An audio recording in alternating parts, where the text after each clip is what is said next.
that they need most? Well, thank you first off for having us on. This is not something that we're just on the streets today. It's something that we know these people in the Gaza envelope that is directly facing the people of Gaza. These are people who we've been working with for years. We've been helping build parks and recreation. We've been building farms. We've been working with them on their schools and after-school program, their children. So the 90 babies that were murdered were families that we know. We know what they need. So just already in 48, 72 hours, we've already evacuated over 8,200 people. Now, you got to imagine, those are families that are being located, and we had to find beds for them, housing for them. But the people of Israel has come forward like you've never seen anywhere. And so far, we're giving them the kind of opportunity in such an unbelievable circumstance to at least have some respite. So where are people evacuating their homes going to? So, Diane, it's a very interesting question. What we do is we have a situation room, which we established literally hours after the massacre was going on. And, by the time it ended, we knew that there was something going to be happening. And we already started by our situation room. We started making phone calls to hospices and hotels to keep it seems to people's homes. We have 2 schools in Israel, American high school. We have 160 American high school kids today in Israel who are going there for a semester abroad experience, and we're going to have to bring them home because of this situation safety. These are 16-year-olds, and we're going to be housing people in 2 of our schools that we have. We have found homes throughout Israel. It's an amazing infrastructure that we have. So people from the south in the Arava, below the Dead Sea, we're bringing hundreds of people there. We relocated one entire village, if you would, 370 family members from one community wanted to stay together, and we moved them to Gush Etzion, to the community who accepted all of them. So people who didn't know these people the day before are now having people staying in their homes, and they're going to be staying in their homes, unfortunately, for weeks. So what's next for your group? How do you plan to keep helping the people impacted by this war?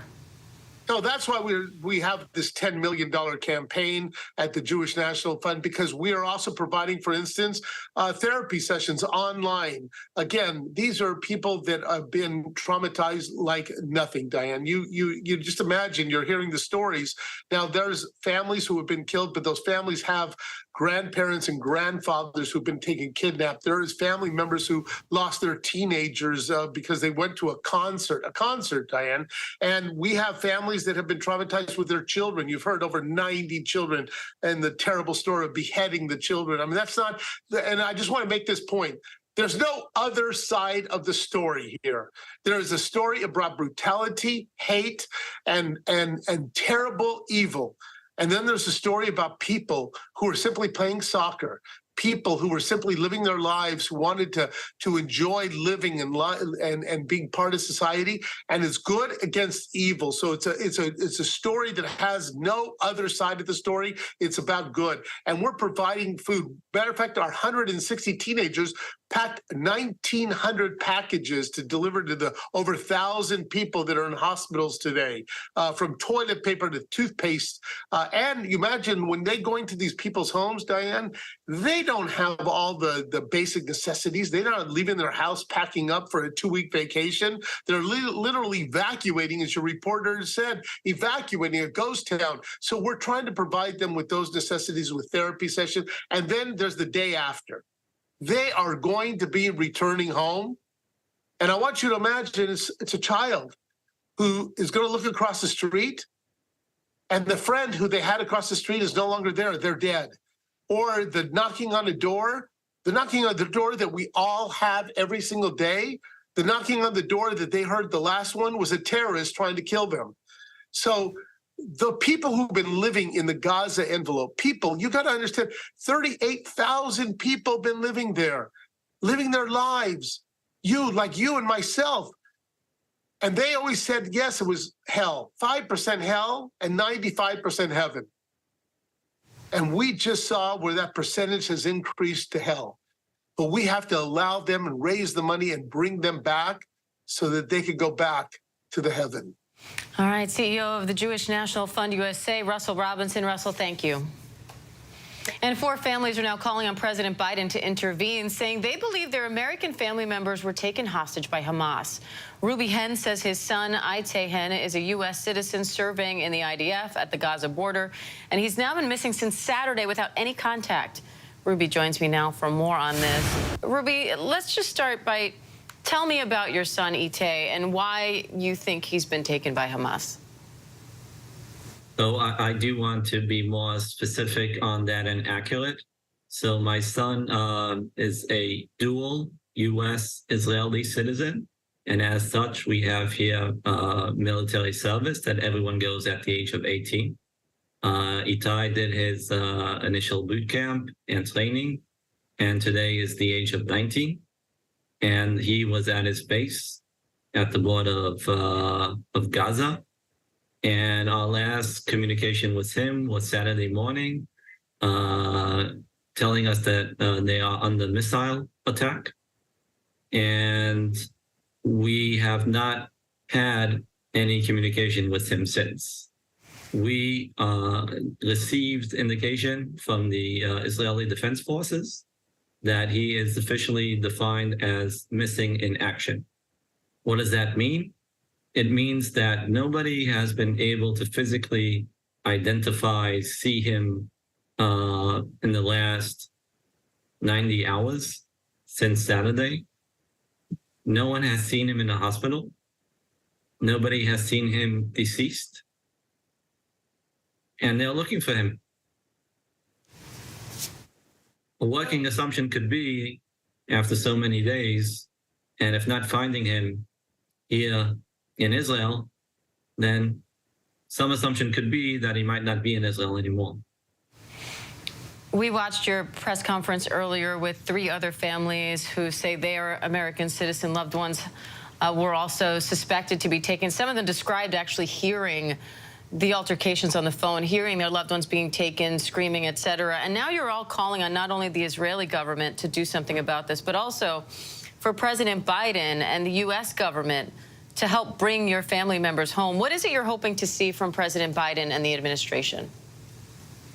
Yeah, so I listened carefully to the previous segment, talking about U.S. providing support of air missile and other weapons to support us, which is highly appreciated by the people living here. But at the end of the day, I just want to talk about something simple: family. So we have a upcoming ceremony this weekend. My youngest son, Alon, is celebrating a bar mitzvah, which is the Jewish ceremony where a young man becomes a man. And the idea was for Itai to stay on his base previous weekend in order to be home this weekend, where we, just want to celebrate our special occasions like any other family listening to us now. As a whole, all our family participants, all our family members will be a participant in this event. And we hope that this will happen soon. We are asking President Biden, with the influence that the United States has and the power that it has, to look at these citizens that are dual citizens. We have identified at least 10 similar families to us where there is a missing U.S. Israeli citizen, not known where he is at the moment. For the U.S. to take an active role and not take a back seat in this current situation, which is unbearable to comprehend to anyone what situation we are, where our loved ones, we have no idea where they are, from Holocaust survivors to young children to soldiers. And what we are urging President Biden and Secretary of State to do whatever they can to influence this organization that I have no idea how to call it, that doesn't operate as civil nations and or abide to international law, how to treat hostages that they take, which is pretty simple. You need to allow Red Cross or UN to visit these hostages, to have medical attention with doctors and identify who they are and communicate that to the other side.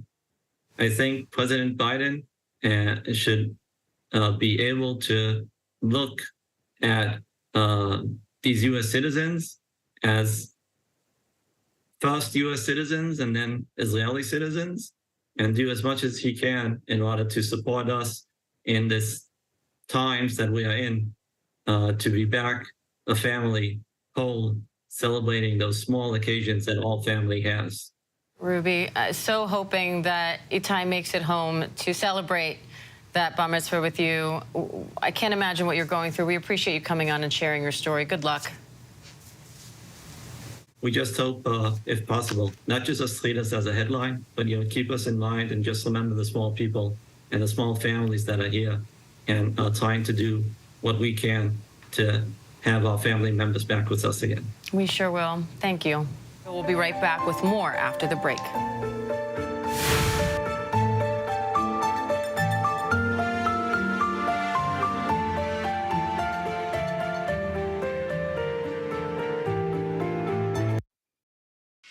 With so much at stake, so much on the line, more Americans turn here than any other newscast. ABC News World News Tonight with David Muir, America's #1 most watched newscast across all of television.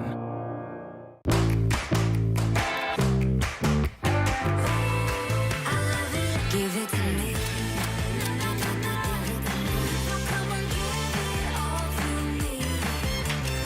Give it to me. Hit me with them good vibes, pictures on my phone lights. Everything is so fine, little bit of sunshine. Dance more, just a little bit. Breathe more, just a little bit. Smile a little more in a minute. I've been running through the strange life, pictures on my phone lights. Everything is so fine, little bit of sunshine.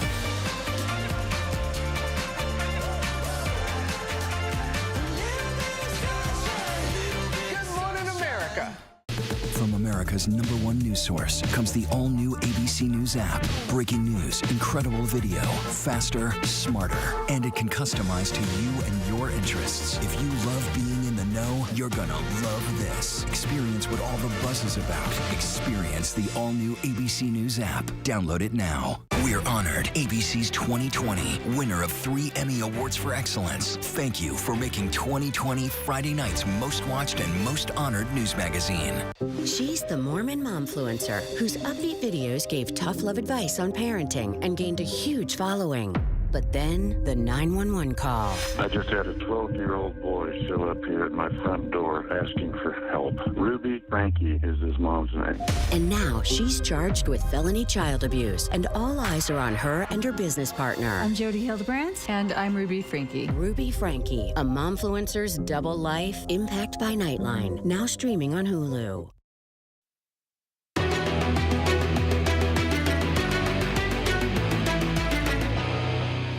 Welcome back to ABC News Live. First, the White House says President Biden and Vice President Harris will meet with their national security teams today to receive a situation update and give direction on next steps.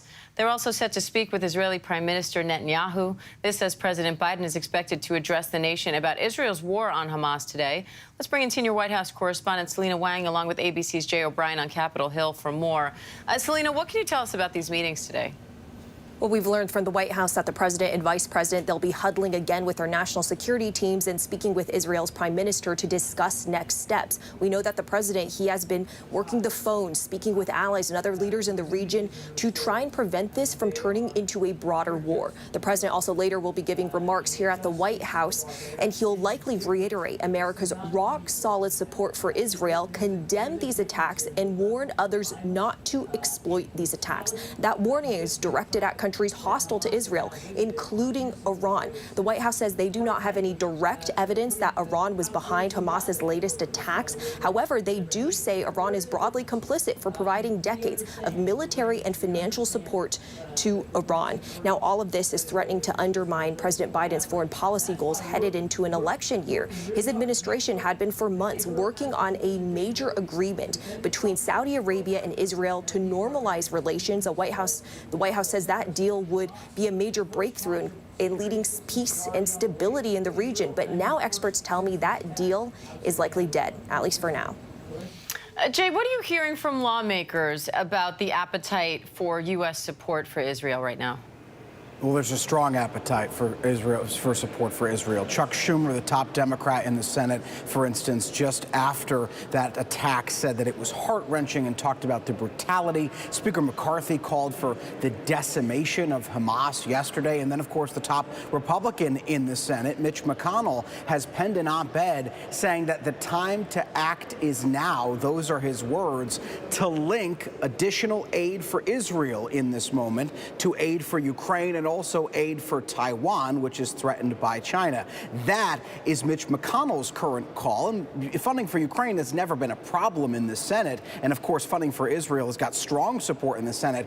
But over in the House, we're hearing strong support for funding for Israel, but not necessarily support for additional funding for Ukraine, because Speaker McCarthy, former Speaker McCarthy now, made the point yesterday and said he believes Ukraine has enough money. So that's what they're doing in terms of aid. They're also getting briefings. There's a House Intelligence Committee briefing today, a classified briefing on the current situation in Israel. And then there's an all House of Representatives briefing tomorrow, Diane. All right, Selena Wang, Jay O'Brien, thank you both. And stay with ABC News Live all day long for complete coverage of the war in Israel. We have a look at the day's other top stories after the break.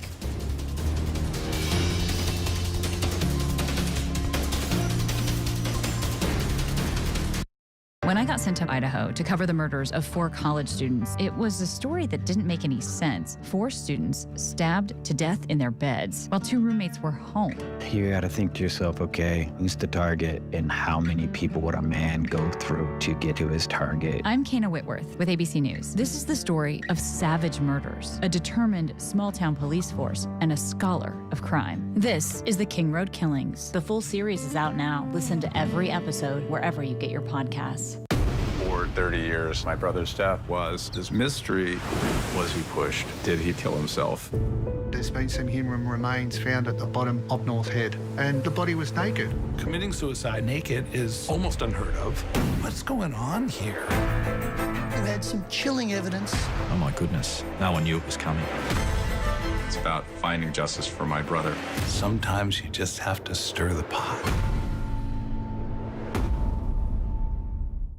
All right, here we go. You ready? Let's do it. Yes, it's the show America wants and America needs right now. This is What Would You Do? Let's go. How are you? Yes. So what will you be watching Saturdays on ABC News Live? What would you do? Hey, I guess I just found out. The What Would You Do Marathon, 2 to 6 Eastern, every Saturday on ABC News Live.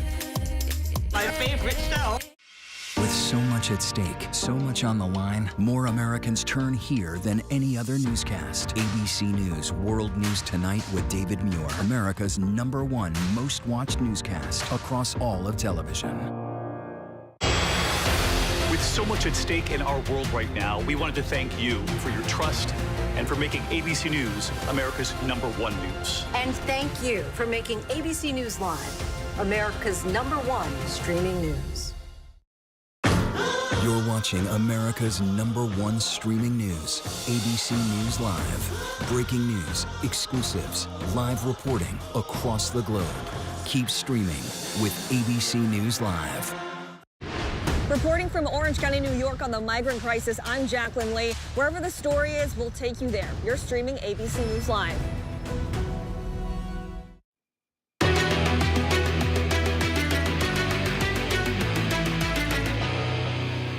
Welcome back to ABC News Live. First, here are some of the top stories we're following this morning. The Israeli Defense Force is calling up an historic 300,000 reservists, setting the stage for what could be a massive ground offensive in its war with Hamas. This is a live look at Gaza right now. Prime Minister Netanyahu has asked the U.S. for more weapons as a U.S. aircraft carrier group makes its way to the area. Gaza's Interior Ministry says an Israeli airstrike hit near the Rafah border, crossing between Egypt and the Gaza Strip for the second time in 2 days, essentially stopping Palestinians from getting out. Now Hamas is threatening to kill hostages on video, one by one, unless Israel stops its offensive. We'll have a live report on that in just a few minutes. Meanwhile, the White House says President Biden has been interviewed by the special counsel investigating his handling of classified documents. The administration says the president met voluntarily with special counsel Robert Hur twice on Sunday and yesterday to discuss the documents found at his home in Wilmington, Delaware. Sources tell ABC News the interview likely signals the investigation is close to wrapping up. Vermont State Police are working to figure out if the killing of a retired university dean was a targeted attack. Honoree Fleming was shot and killed on Thursday. Her body was found on a trail near Vermont State University's Castleton campus. Detectives say they've gotten more than 200 tips, but haven't made an arrest. Fleming was married to Pulitzer Prize-winning author Ron Powers. And Walgreens workers are walking off the job for the second day today. Thousands of pharmacy staffers have stopped working to highlight what they say are poor working conditions, which put patients at risk. They also say they want Walgreens to hire more staff. Hundreds of stores across the country could be affected. Thanks for streaming with us. I'm Diane Macedo. ABC News Live is here for you anytime with the latest news, context, and analysis. You can always find us on Hulu, Roku, the ABC News app, and of course on abcnews.com. The news never stops. We'll be right back.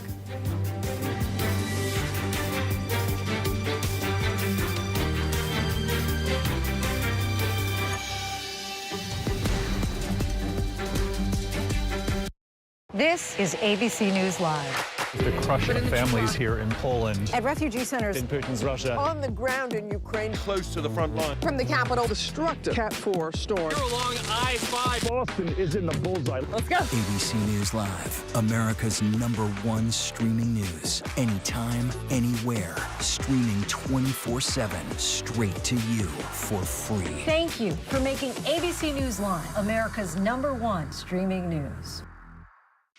With so much at stake, so much on the line, more Americans turn here than any other newscast. ABC News World News Tonight with David Muir, America's #1 most watched newscast across all of television.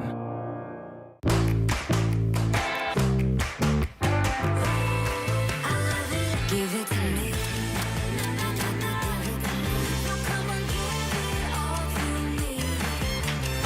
Give it to me. When I got sent to Idaho to cover the murders of 4 college students, it was a story that didn't make any sense. 4 students stabbed to death in their beds while 2 roommates were home. You gotta think to yourself, okay, who's the target and how many people would a man go through to get to his target? I'm Kana Whitworth with ABC News. This is the story of savage murders, a determined small-town police force, and a scholar of crime. This is the King Road Killings. The full series is out now. Listen to every episode wherever you get your podcasts. This is ABC News Live. The crush of families here in Poland. At refugee centers. In Putin's Russia. On the ground in Ukraine, close to the front line. from the capital. Destructive Cat 4 storm. Here along I-5. Boston is in the bullseye. Let's go. ABC News Live, America's #1 streaming news. Anytime, anywhere. Streaming 24/7, straight to you for free. Thank you for making ABC News Live America's #1 streaming news. Reporting from Monterey Park, California, I'm Robin Roberts. Wherever the story is, we're going to take you there. You're streaming ABC News Live.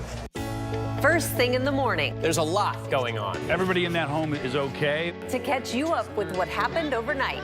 We are here at fashion's biggest night out. What's happening today? YouTube has unveiled a new set of policies. What people are talking about. The new ad campaign. Fast, straightforward. With some fun in between. A real-life Barbie dream house. A name change for the Wienermobile. First thing in the morning. America This Morning. America's #1 early morning news. On ABC News Live.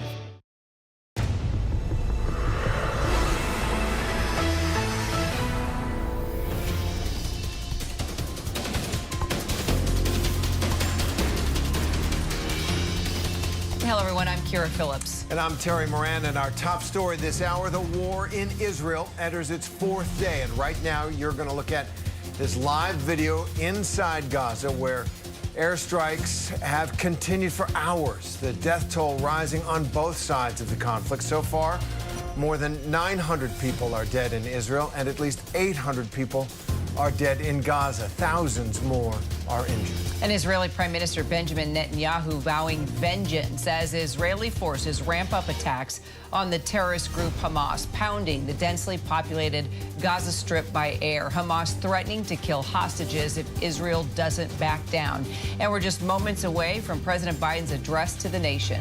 And we have team coverage on all of this all day long. But first, we want to go to ABC World News Tonight anchor David Muir from Tel Aviv, who has the latest. Israel carrying out what it calls a complete siege of the Gaza Strip, cutting off power and blocking food and water from being delivered to Gaza. Prime Minister Benjamin Netanyahu responding to the shocking surprise attacks by Hamas militants, saying, quote, "What is done to our enemies in the coming days will resonate with them for generations." And this morning, the Israeli military now saying the bodies of at least 1,500 Hamas militants have been found along the border, killed in fighting with Israeli forces. Israel now bombarding Gaza with a hail of rockets. The area controlled by Hamas is home to roughly 2 million Palestinians, one of the most densely populated areas in the world. Rescue workers now digging for miracles. Is there anyone alive? This man shouts. From this pile of debris, 6-month-old Sama Al-Wadia pulled out, still alive. No one feels safe. You feel bombing is just random. I mean, it happens everywhere, anytime. Also inside Gaza, the Israeli hostages taken captive by Hamas, kidnapped by those extremists during the assault over the weekend.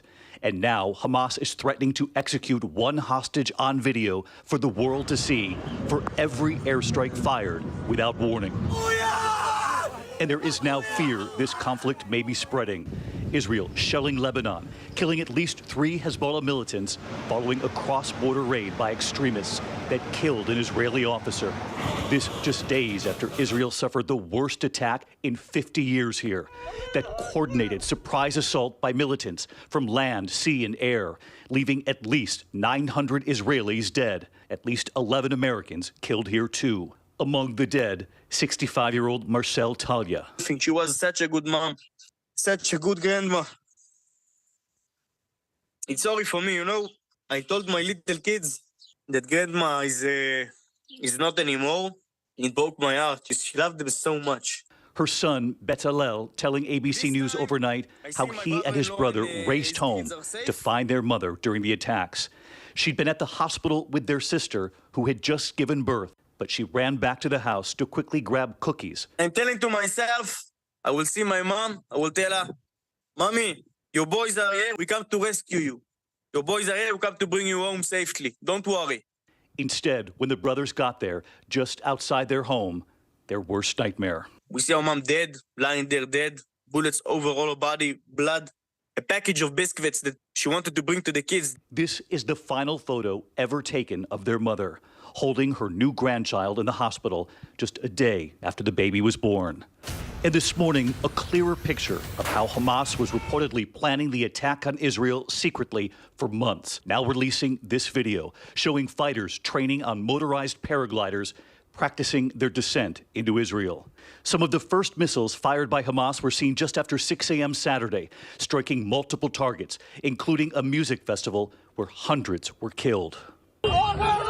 Young people seen running for their lives amid the rockets and gunfire. We met one young man who saw his friends shot and killed right in front of him. He was shot in the arm and the leg. He does not know how he survived. 30-year-old Saho Ben-Salon, now in this Tel Aviv hospital. Glad you're okay. Thank you very much. Saho telling me he hid in a shelter with 30 others. He estimates 20 of them did not get out alive. One of my friends, she got choked by the smoke. She tried to run away, and she got tackled with the terrorists who tried to get inside to shoot at us. He dropped her on the floor and started to shoot, killed her, and shoot her to death, shot her.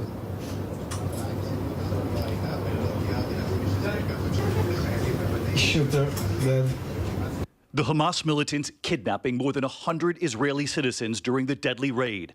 Armed extremists going door to door, targeting civilians indiscriminately, killing them. How can you even describe how it feels to see your 85 years old grandmother being kidnapped? Adva Adar says her grandmother, seen in this video surrounded by militants, was abducted.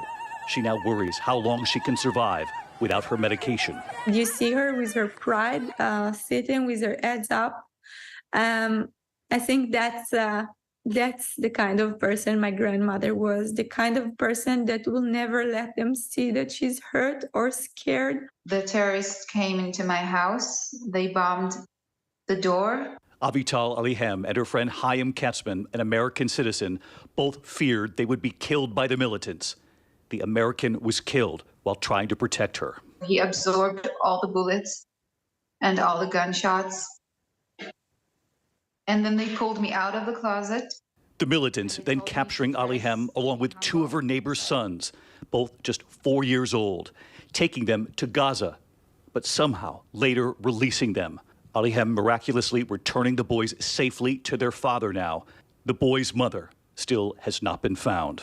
We really pray and we really hope that she will come back home, but we haven't been able to contact her. As you can see, the real human toll here. In Israel alone, more than 900 dead now after that brutal surprise attack, among them 11 Americans. Israel this morning saying it has hit multiple intended targets inside Gaza, from an operational residence being used by Hamas to a mosque being used as a command center. But you can see the civilian toll there as well. More than 700 dead now inside Gaza. And real concern this morning about what they've already seen on the Lebanon border as well. As you heard me report there, about the activity with Hezbollah. Real concern in the region that this could potentially become an even wider conflict. Kira. Our David Muir in Tel Aviv there. David, thank you so much. And for more, let's bring in ABC News foreign correspondent James Longman in Tel Aviv. Colonel Christopher Costa, former intelligence officer and official at the National Security Council under President Trump, and John Cohen, ABC News contributor, formerly with the Department of Homeland Security. James, you're on the ground there in Tel Aviv. What's it like there today? Well, the bombardment of Gaza, that is the major focus at the moment. The images are truly startling. Entire neighborhoods have been wiped out. We understand as many as 800 people have been killed. The IDF says they're targeting Hamas command and control centers. There was a report out today that said 2 cabinet members from the Hamas government were killed as well. But women and children are among the dead and the injured. But here in Israel, I have to say, security concerns continue. All day today we've been hearing sirens here in Tel Aviv, but also I was down in the south earlier today. Some of those rockets got through and struck locations not far from the Gaza Strip. And there's an ongoing search at the moment for what's believed to be at least one militant who's still on the run in Israeli territory, one of those areas close to the Gaza Strip where, of course, so many of those Hamas militants infiltrated and started that rampage through Israeli communities. So there is a huge focus at the moment, a security situation ongoing close to the Gaza Strip to find that individual and anyone else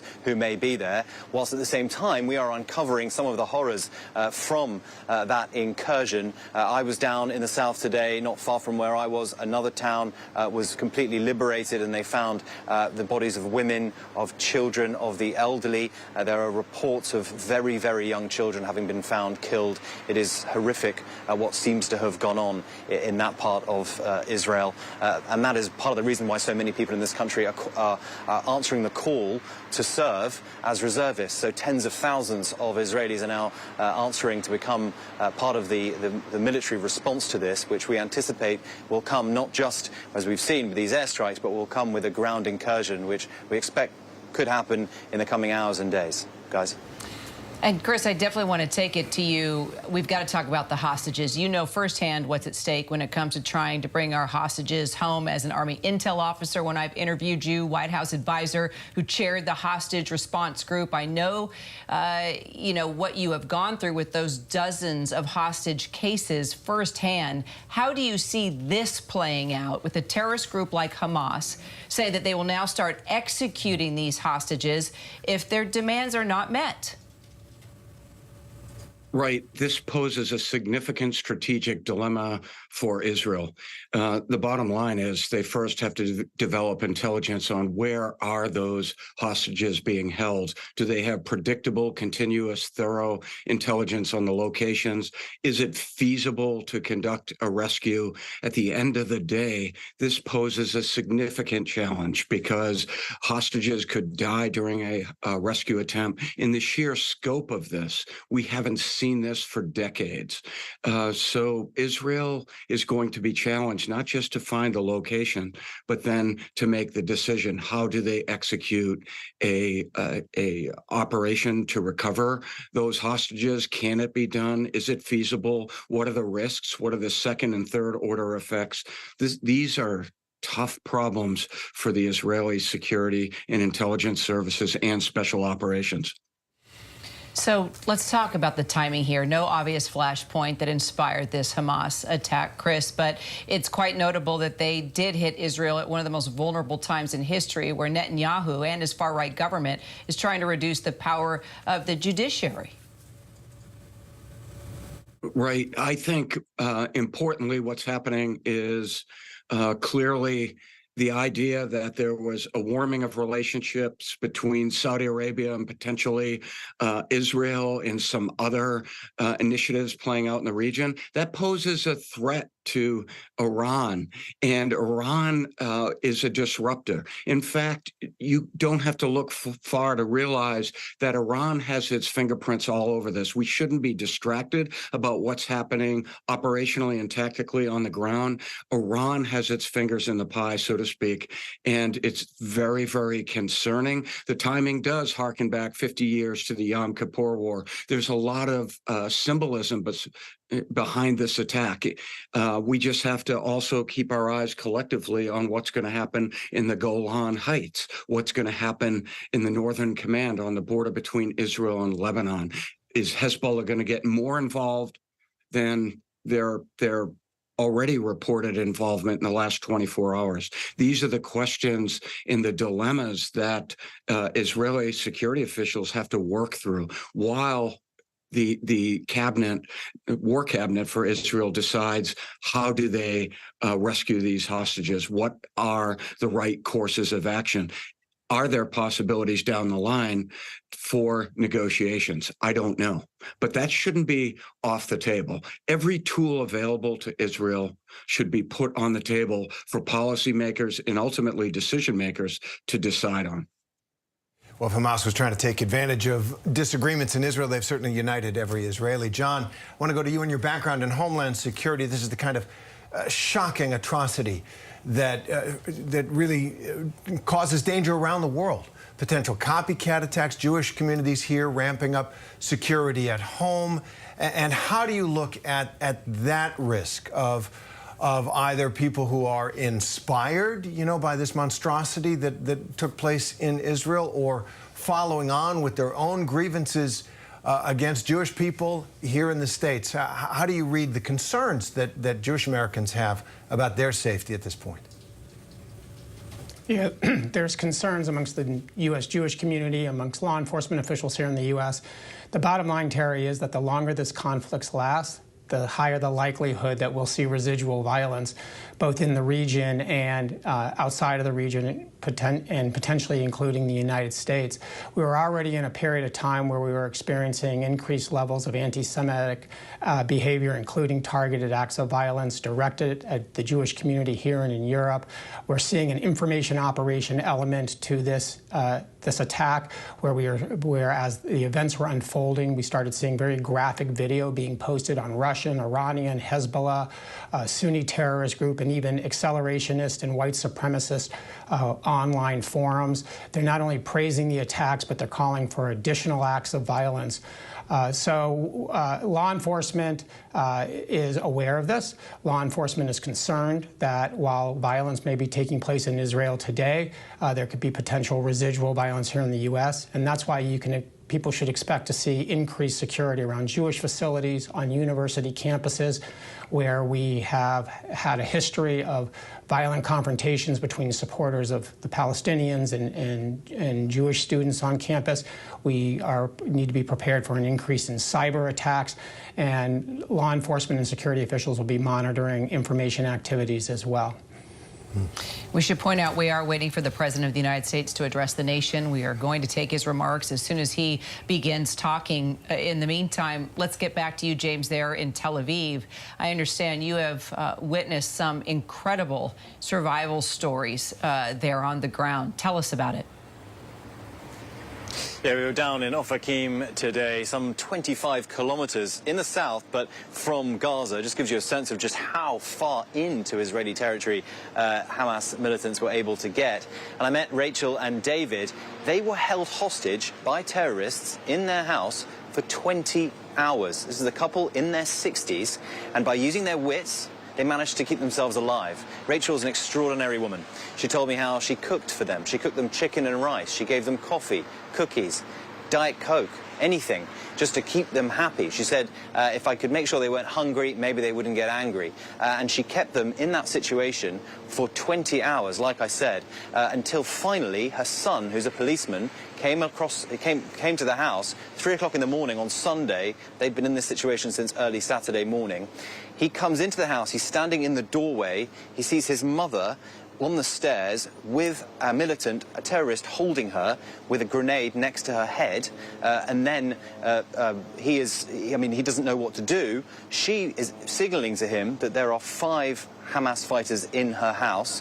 He withdraws. He's giving this information then to the SWAT teams, and then they're available then to move in, and then his parents were saved. It is truly an extraordinary story there. A happy ending for those two, that couple, of course, massively traumatic for them, but for so many other families, of course, on both sides of this conflict, the tragedies continue. Guys? We need to hear those moments, those stories of survival. Gentlemen, stay with me. I understand we've connected now with our Matt Gutman, who is there on the ground near Sderot. Matt, tell us exactly where you are and what you are seeing from your vantage point. Kira, we're about a mile and a half from the Gaza border. Throughout the entirety of the afternoon, there has been small arms fire. You may have just heard that boom. That's in Gaza. Apparently, there was a security situation. There may have been Hamas militants spotted. We heard a lot of small arms fire, machine gun fire. You can see the burned out cars behind me from that massive coordinated attack on Saturday. And earlier, we were in a kibbutz about 3 miles down the road called Kfar Aza, and this was the scene of a massive slaughter. And it's a little deceiving in the beginning when you walk into this community because it looks so pastoral. There are leafy green trees. There's still fruit hanging on some of the trees. And the deeper you get in, which is right off of the border with Gaza, the more destruction you see. Burnt out houses, the bloated bodies of Hamas militants, the stench of death. Some of the soldiers had to have nose plugs in their nose because the stench was so bad. And as we were there, Kira, they were pulling out bodies of the dead. Now, a general who was in charge of that operation said they still haven't mopped it up. They still don't know how many people were killed there. And when we were there, they were pulling people out. That's why they hadn't even finished counting them or putting them in body bags. It was one of the most gruesome scenes. And that is where that general said that children were killed as well. Many of them, again, they don't have the numbers. And Matt, have you been talking to people about how they reacted to the fact that this could happen, right? That this is I've been in Israel with you before. A sense of security that something like this, the Israeli government had achieved a level of security that it could not happen. How are people reacting? Terry, just a few moments ago, we saw something that I have never seen covering this story for over 20 years. That was a tank rumbling down the street. You may be able to see the tread marks right there on the ground. A tank on a major road in Israel looking for a militant that had apparently squirted into this field beside me. That is not security. that is something that is in a war. You never see a tank on the street. You see it on a carrier. I have never seen that. It was shocking for us to see. And that's what these troops behind me were doing. They were looking into those bushes. So Israelis do not feel secure. There was what everybody's calling a scandal in Israel. This is a shock. Not only did these militants infiltrate these 28 communities, but they also attacked the main Israeli military bases just outside Gaza. Big, secure complexes that are among, or were supposed to be among, the most secure on earth. There is a saying in Israel that their surveillance equipment is so sophisticated that a mouse can't move a mile away without them detecting it. A pigeon can't fly over the border without them detecting it. And then we have well over 1,000 heavily armed militants blowing up the perimeter walls, bursting through those fences, and wreaking havoc not only in these defenseless communities, but also in the military command posts. It's absolutely shocking. I mean, we're talking about the Israeli military and Israeli intelligence, some of the most sophisticated members of the military, and just from strategy to intelligence to capabilities, you know, caught off guard, caught by surprise. It matches what you're saying, Matt, covering this for 2 decades. What you're seeing is surprising to you, unprecedented to you. So what is the feeling there on the ground with what people want from the international community? Clearly, this is going to go on, and it's going to get bloodier if we're understanding Hamas's threats clearly, and also Netanyahu and what he plans to do here. What is your sense about who's going to jump in on this and support Israel? Well, it sounds like President Biden is about to offer a lot of support. Unclear the extent to which he is going to offer the support. He's already said that armaments are at Israel's request if they need them. I think Israelis at this point, I've never seen this kind of unanimity either. Support not just taking out Hamas militarily, not just punching into Gaza, but eradicating the Hamas organization, even politically as well. And that entails sending a lot of troops into Gaza. Gaza is honeycombed with tunnels. That's where the militants are hiding right now. They pop up, fire rockets, go back in if they can. That's where they store their weapons. And to get to those tunnels, Israel's going to have to put boots on the ground. I don't know. I've been told by Israeli military officials that you can't just carpet bomb Gaza. So this is going to be a massive military operation that is going to cost many more Israeli lives and many more Palestinian lives, and cause much destruction in Gaza, create hundreds of thousands of people leaving their homes. It is going to be very, very bad. But again, in Israel, there is this very unusual, perhaps unprecedented unanimity in that. I want to say one more thing about the military and how big of a surprise this was and how big the ripple effects are. And that is, Israeli officials were telling me, it doesn't just make Israel look weak. It affects its military industries. People aren't going to want to buy Israeli military technology if they realize that it didn't really work or that somehow it failed. The ripple effects are enormous. They're not just military. They're not just diplomatic and political. They are economic and strategic as well. And psychological, as you've been describing. This is a shock, undoubtedly, to all the people that you know so well there. And Matt Gutman, as always, thanks very much. Stay safe there. Well, we are waiting for President Biden to address the nation on this unprecedented atrocity that's been committed in Israel. He'll be talking any moment now. A phone call between President Biden, Vice President Harris, and Prime Minister Netanyahu has just wrapped up, we're told. And our Mary Bruce joins us now from the White House, along with Jay O'Brien, who's up there on the Hill. Mary, do you have any kind of preview or any sense or any information about that phone call that just wrapped up, and what we could expect the president to say when he steps up to the mic moments from now?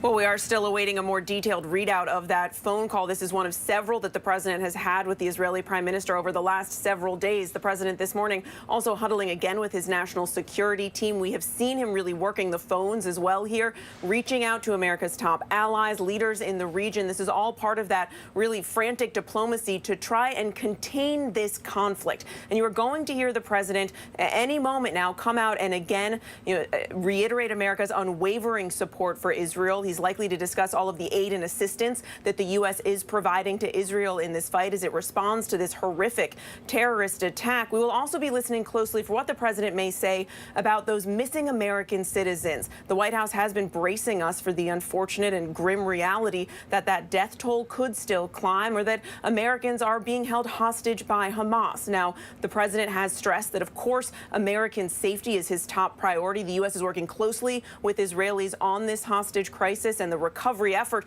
The question is, what does that look like? Just how far is the U.S. willing to go to bring Americans home? Something else we're keeping a close eye on here. What does the president say about that possibility that Israel launches a ground incursion into Gaza? Is that something that the president is supporting? Is he trying to dissuade Israel from taking this step? We'll be looking at that closely as well. And also, in the president's previous remarks, he has issued that stern warning to others not to try and take advantage of this crisis. That is a message meant in large part for Iran. I suspect it is a message you will hear him repeat again today. While the White House has said it's too soon to know whether Iran actually played a direct role in these attacks, they have said Iran certainly is complicit given its support of Hamas. And one last thing, I think when you think about the big picture here, you have to remember that all of this crisis is really upending a lot of President Biden's foreign policy goals. He was trying to negotiate, in the midst of negotiating what would have been a historic deal between Saudi Arabia and Israel to normalize their relations. This is a deal that this president has hailed as something that would really help stabilize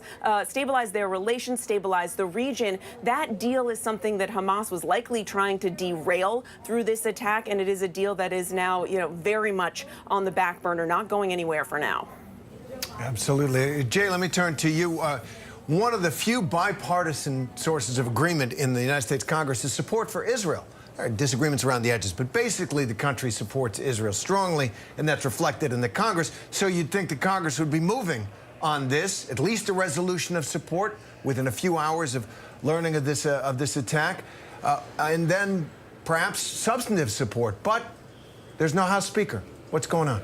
Yeah, there is a draft bipartisan resolution of support for Israel and condemnation of Hamas, but it's essentially waiting in the wings until there can be action on the House floor, because until there is a Speaker of the House, as you guys both know, as Mary knows as well, and you've all have reported, you can't pass any legislation on the House floor with a temporary speaker, which is what we have right now after Speaker McCarthy was booted out of his job a week ago today. And so I asked, for instance, the chair of the House Foreign Affairs Committee, what does that mean, not just for a resolution condemning Hamas and expressing support for Israel, but also any military aid that Israel might need and Congress would have to vote on? He says it's stalled, and then he said this. The eyes of the world are watching Congress as we don't have a speaker. It's a bit dysfunctional, and I think that projects weakness. We have to elect a speaker immediately. There can be a speaker elected by the end of the week? I think, given the events of late, it just shows the dire necessity that we have to. We have to do it today. It will be voted on tomorrow. Chairman McCall, if he believes that the attack on Israel has created a little bit of a fire under the House Republican Conference to get moving on a speaker quickly. He said it does, but it remains to be seen if the rest of the conference agrees with him. They're going to hear from Speaker of the House candidates in a forum tonight, guys. I mean, given what we've seen from the Republican Party, I'm not going to hold my breath there. But Mary, the president has to move, has to act in his view and in the view of the country to support Israel, most of the country, I should say. And he's pledging additional support. What's he going to do? Yeah, and the president is also noting that this is a situation that puts more pressure on Republicans in the House to simply get their act together. Because even though the president has, the Pentagon is already taking action, they are sending that carrier strike group. They've promised more weapons, munition, fighter jets.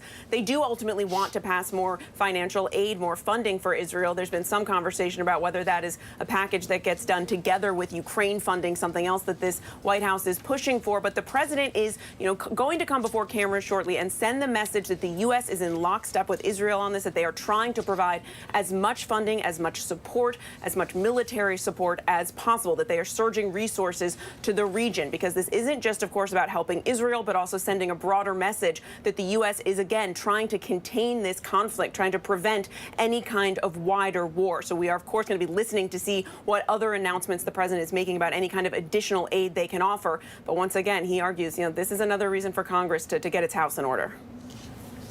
And Senate Majority Leader Mitch McConnell has written this op-ed, Jay, suggesting that Congress could potentially tie future aid for Israel with an outstanding request for additional aid to Ukraine. He's written this 4 steps for the U.S. to help Israel. He outlines exactly what his plan would be. Is he getting any support for what he has put out there in this op-ed? Well, that's always been the open question as it relates to funding for Ukraine, is what is the level of support in Congress? And you saw the top Republican in the Senate, to your point, Senator McConnell, say that the time to act is now. That was essentially the crux of his op-ed. And he called for, just to reiterate what you were saying, to tie any military assistance for Israel, which would be precision-guided missiles, more munitions for the Iron Dome, things of that nature, to that outstanding funding request for Ukraine. And also he even mentioned assistance for Taiwan, which is obviously under threat from China. That is a pretty easy to pass piece of legislation in the Senate. The question becomes, is it easy to pass in the House? Because we've seen opposition from a handful of House Republicans to any additional funding for Ukraine. And it's what kept Speaker McCarthy, when he was the Speaker of the House and controlled the floor, from really putting any additional funding for Ukraine on the floor for a vote, because he knew he had a handful of members in his conference, like Marjorie Taylor Greene, like Matt Gaetz, who were staunchly opposed to it. There are a lot of Republicans in the House who support funding for Ukraine, but there are that handful that don't like it and don't want any more funding. And so the question becomes, if this McConnell plan, as we'll call it, were to go through the Senate, would the House have a similar appetite? Speaker McCarthy, while he's not in charge of the House anymore, was asked yesterday if he thinks that's a plan that can work, and he said no. And he said in not so many words that he believes Ukraine already has enough government funding, but he's open to more military assistance for Israel in this moment. So you're always watching these dynamics between the Senate and the House play out in terms of policy priorities, and this is no different, guys.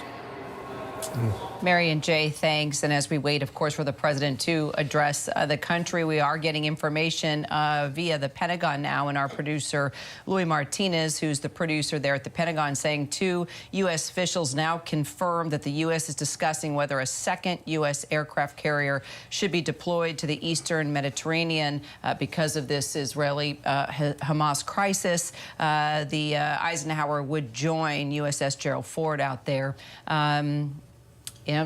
The optics. That's a lot of firepower. Yes, it to is. back down Sending anything on the northern border of Israel that might happen. We're going to take a break. Coming up, we are waiting on the president's remarks on the war in Israel. He's set to speak any moment now, and we will get you there live as soon as it starts. Back in a moment.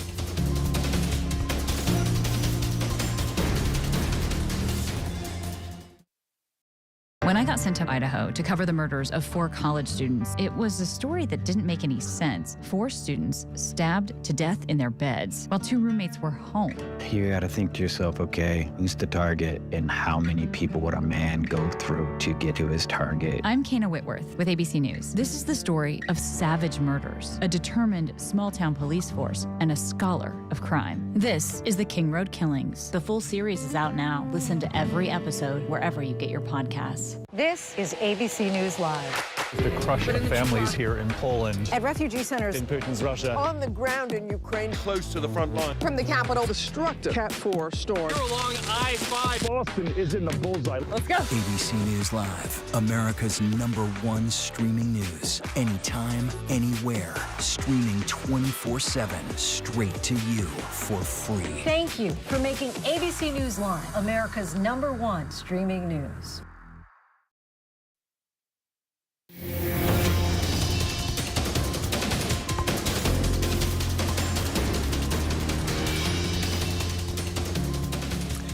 As we continue to wait for the President of the United States to address the nation on the situation in Israel, in the surprise attack by the terrorist group Hamas, where hundreds of people have now died, and talk now of more U.S. military support coming into the region. We want to bring in Chief Global Affairs Correspondent Martha Raddatz, also our Chief Foreign Correspondent Ian Pannell. He is there in Tel Aviv. Why don't we start with you, Ian? You're there on the ground. Tell us what you're seeing, what stands out. What do you know at this hour? Yeah, I mean, we spent most of the day down in the south near the border with Gaza, and I think what strikes me is that you're seeing all the preparations being put into place, all the building blocks that you would need if you decided to launch a significant ground operation, whether that's an incursion or an invasion. Now, there hasn't been an announcement, there's no decision, and we don't know that that is what the Israelis are going to do, but there are, I mean, just traveling around on the road, you just see dozens and dozens of tanks, armored personnel carriers, huge numbers of soldiers congregating. I mean, we've spoken to many people who've received essentially their call-up papers. They've been notified. The Israelis are saying 360,000 people have been contacted. And so you're seeing all these assembly points. You're seeing the logistics being put into place, like fuel tankers. So the infrastructure for a ground war is being put into place. And, you know, you were talking earlier about the possibility of the U.S. sending more support in terms of an aircraft carrier. I think the challenge here is that Hamas is ultimately, it's a guerrilla organization. And the heinous attack that it carried out used guerrilla tactics. Trying to match that with, the force of a superpower, I think is very, very difficult. You can bomb Gaza as much as you want. You can target Hamas leaders and Hamas infrastructure. You cause enormous amounts of collateral damage in the process. But even if you put your troops on the ground inside Gaza, you're still going to have to deal with this guerrilla insurgency. It's not necessarily going to eradicate it. And I think that's a huge challenge for the Israelis. And also, the second they go across that border, they know that that's going to lead to significant loss of Israeli life. But it really feels, as you drive around these communities, many of the kibbutzim, these rural communities that were targeted in that terrible attack on Saturday, you see that the operation is still underway to recover bodies, and that forensics, war crimes investigators are still at work there, that they're also putting in place the building blocks for a military campaign. But they have to decide, and that decision no doubt will be taken in concert with the United States, whether or not that is what they want to do, and whether or not, crucially, it'll achieve their aims, and does it risk igniting a larger conflagration.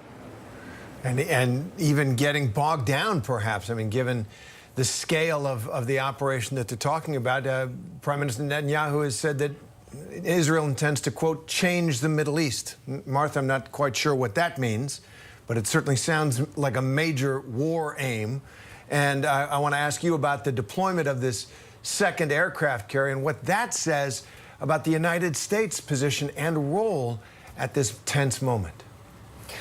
First of all, Terry, it's really something they're just discussing at this moment. The aircraft carrier Eisenhower, was headed to the Middle East anyway for a deployment. So what they're discussing is whether or not they will have that aircraft carrier stay instead in the Mediterranean with the USS Gerald Ford. Also, those carriers and the additional warships and all those fighter jets on board, the U.S. says, are there as a deterrent to Hezbollah, the proxy group designated by the U.S. as a terrorist organization of Iran, a proxy group of Iran.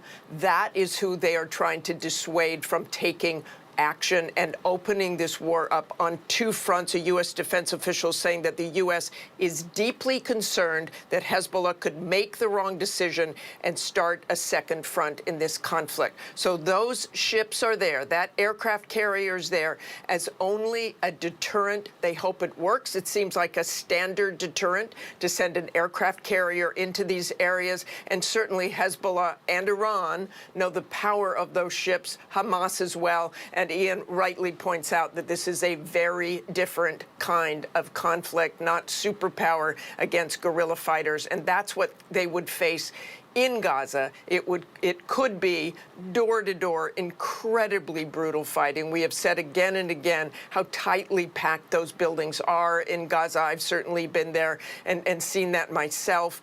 The most densely populated area practically in the world, 2.5 million people in 25 miles. It is hard to imagine what a full incursion or full invasion would entail. Terry and Kira. Well, thank you, Martha. Let me follow up with Ian on that. Ian, we've covered wars in Gaza, as Martha says. They've torn up tunnels. They've tried to take out Hamas facilities and operational capability. They've, you know, they've leveled infrastructure. What more can they do aside from what Martha's suggesting, door to door? What do you think they're planning? Yeah, I mean, I spent a lot of time there during the last war in Gaza, and you saw, again, incredibly heavy bombing, almost carpet bombing. You saw them try to eradicate all those tunnels, the terrorist infrastructure. And yes, Hamas, remarkably, still has a capacity to regenerate. I mean, even today, we saw multiple launches of Hamas rockets, many of these are homemade rockets, against southern Israeli cities. They're still capable of responding, of course, in a far insignificant way compared to the power of the Israeli military. But if you live in those communities, it's still a very dangerous threat. Even here in Tel Aviv, they had multiple air raid sirens today. People even here where I'm standing had to go and take shelter. And so they're still capable of responding. And when you go there on the ground, it's a maze on the ground. As Martha says, it's densely populated, one of the most densely populated places on the earth. And it's a rabbit warren once you're in there. You know, you can't level the entire infrastructure in Gaza. You've got to put troops on the ground. And as we've seen in previous wars, even in the Iraq war, where you're trying to clear places like Fallujah and Ramadi, it's very, very difficult and painful for troops to do when you don't know the lay of the land the way that the locals do, especially your enemy who does know how to operate there. And of course, there is a knock-on effect of carrying out those kinds of operations, because it acts as a recruitment tool for those extremist organizations. Every single person who loses life, we've seen this in Afghanistan, we saw it in Iraq, they then act as new volunteers to then join those organizations. It seems to me an incredibly difficult endeavor. When Netanyahu talks about changing the Middle East, I'm not quite sure how he goes about that. I mean, eradicating Gaza, it's not an option. And I think many of the countries around the region are deeply concerned by some of the noises that they're hearing from Israel. And again, I think Mary Bruce was right. I think if part of the objective of Hamas, possibly with Iranian support, we don't know that for sure, is to try and unsettle the relationships that are being established between Israel and other key countries in the Middle East. I mean, I flew in here from the Emirates. I mean, unthinkable just a few years ago that you could get a direct flight into Israel. Relations have changed across the Middle East, and that's seen as a foreign policy success for the United States and a success for Netanyahu. All of this that we're seeing now, all of that bombing, potentially threatens to unsettle all of that. So, Martha, let's talk about the U.S. military here and the ongoing conflict, as now there's this discussion about yet another carrier coming into the region. Reality check here. What would it take for the U.S. to get involved, possibly in an air war? We know the capability of a carrier is pretty phenomenal.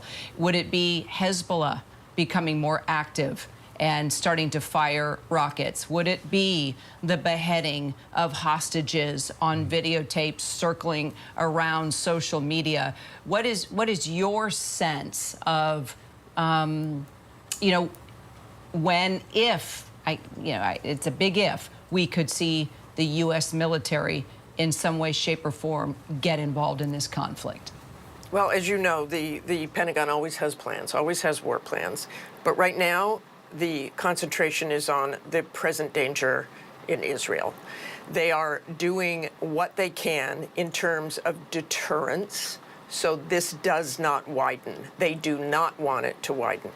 There right now is no concrete evidence, as one U.S. official told me. There is simply no smoking gun that Iran was involved in this particular horrific attack. But you have to remember, Iran has provided money, weapons, training to Hamas over the years. So this official said there is indeed complicity, but no smoking gun. And I asked this same official the questions you're asking me. And the official basically said, we are trying to avoid a wider war at all costs. If they find out that Iran was directly involved in killing American citizens, we know American citizens have died in this conflict. The answer again was, we are trying to avoid a wider conflict. So I think that is what they are thinking about. That is where the focus is. Those aircraft carriers are out there in case of some dire emergency, and to stand there as a show of force, and right now, really nothing more than that. The region's been a tinderbox in world affairs for a century and more, and right now it is really on the edge. Martha, Ian, thank you very much. Ian, stay safe there. Well, we're going to turn to the home front now in this war. From schools, synagogues, airlines, security here at home is ramping up across the country with the ongoing conflict in the Middle East. Security ramping up here at home. That's right. And major international airlines are even suspending or scaling back service to Tel Aviv over safety concerns. Our senior investigative reporter, Aaron Katursky, joining us now with more details. Aaron. Kira, all U.S.-based airlines that fly into and out of Tel Aviv have now suspended flights, some through the end of the week, some through the end of the month, after aviation authorities warned to use caution when flying through Israeli airspace. A number of foreign carriers have also canceled flights, though El Al, Israel's national airline, is continuing to operate.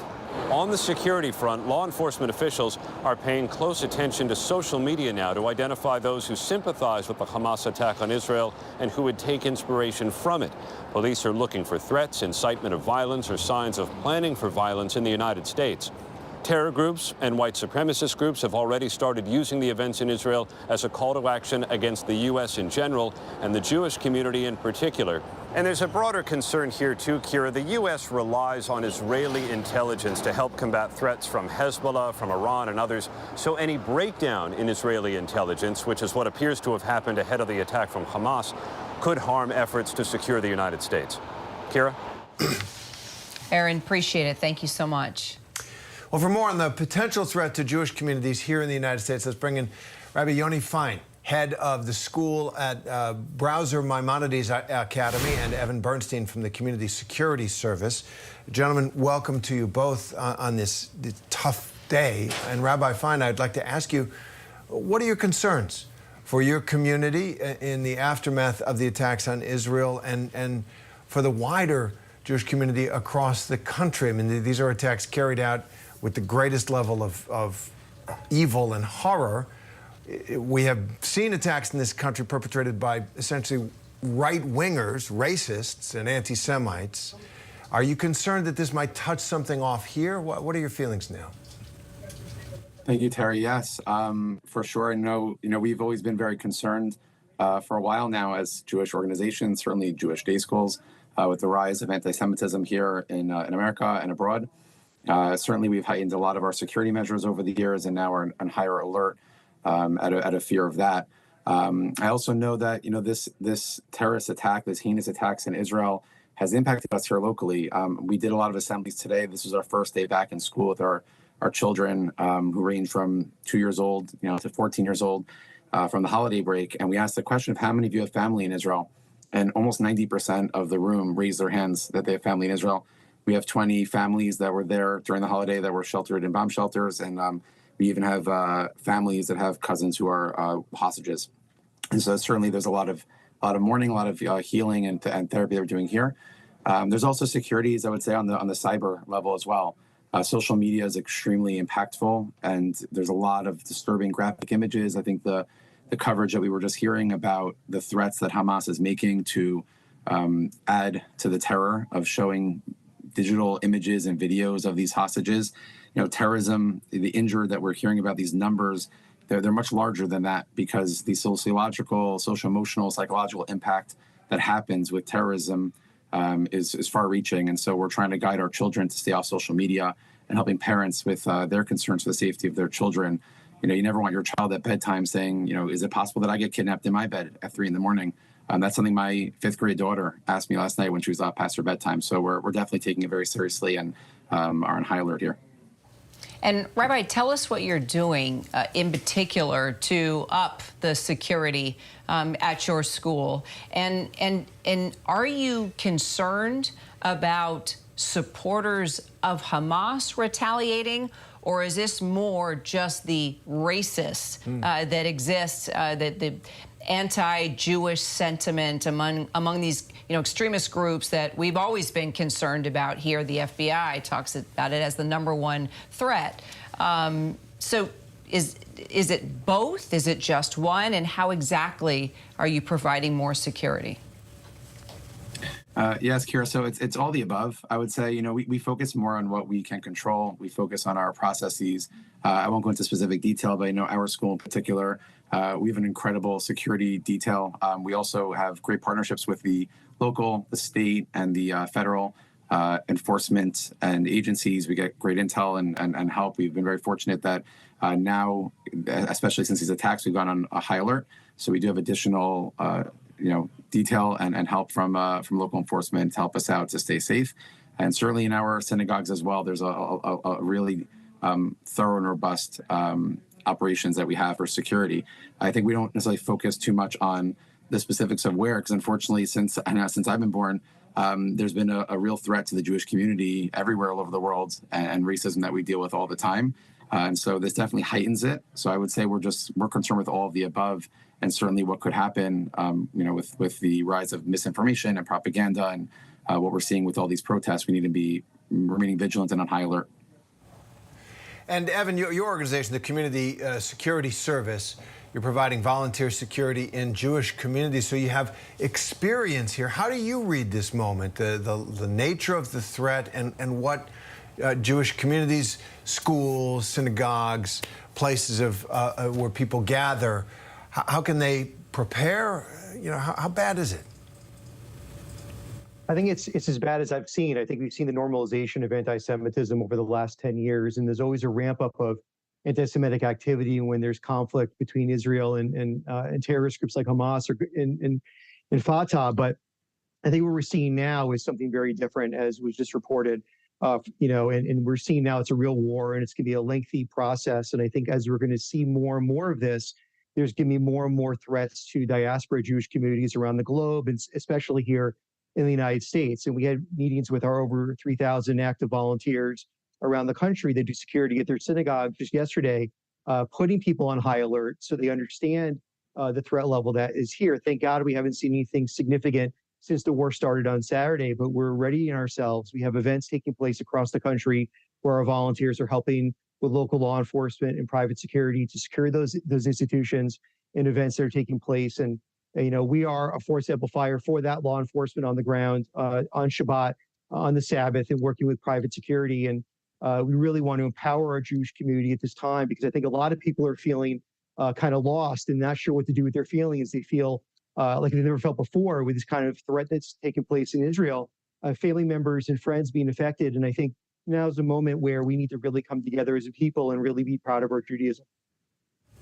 And Rabbi Fein, if I could ask, take a step back, put this terrible moment in context for us a little bit, if you could. The Jewish people have been targeted, for centuries, for violence for thousands of years. Somebody once said, if you want a proof of who the God's chosen people are, it's the people that have lasted through all of that. But be that as it may, I want to ask you, in the scope of the risks that Jews have faced, the violence that Jews have faced, how do you make sense of this moment, given that history? And what do people do about it in their hearts?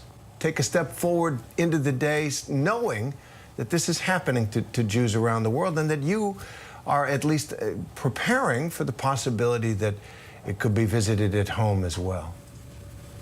For sure. Honestly, it's hard to find the words. I know I had to, stand in front of students of all ages today for assemblies and make sure that we help them process at an age-appropriate level. It's certainly challenging. I think the general message we've been sharing to our families and our students is, when you're facing darkness, you need to spread light. One small match, one small flame in a massive dark space can really light it up. We talk about making sure that when you're facing hate, you spread love. And so giving students, especially children, the focus of control, that we can focus on what we can do. And right now it's about trying to do as many acts of kindness as we can for those in Israel that are struggling. We're doing a lot of different drives and fundraisers for them. Our students today wrote letters to the soldiers and to the families of support. We are certainly involving ourselves with a lot of prayer and praying to God for safety and peace for the world. And we try our best to focus on the things that we can control and being light unto the nations. And that's what we're trying to continue to do. And at the same time, we're definitely providing individualized support for our families who are going through a really, really hard time right now.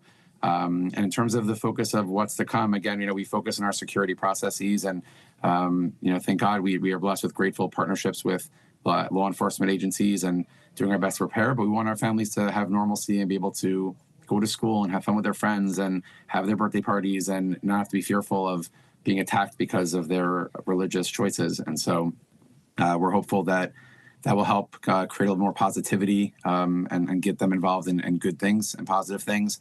And we hope for a complete and really enduring peace to come soon.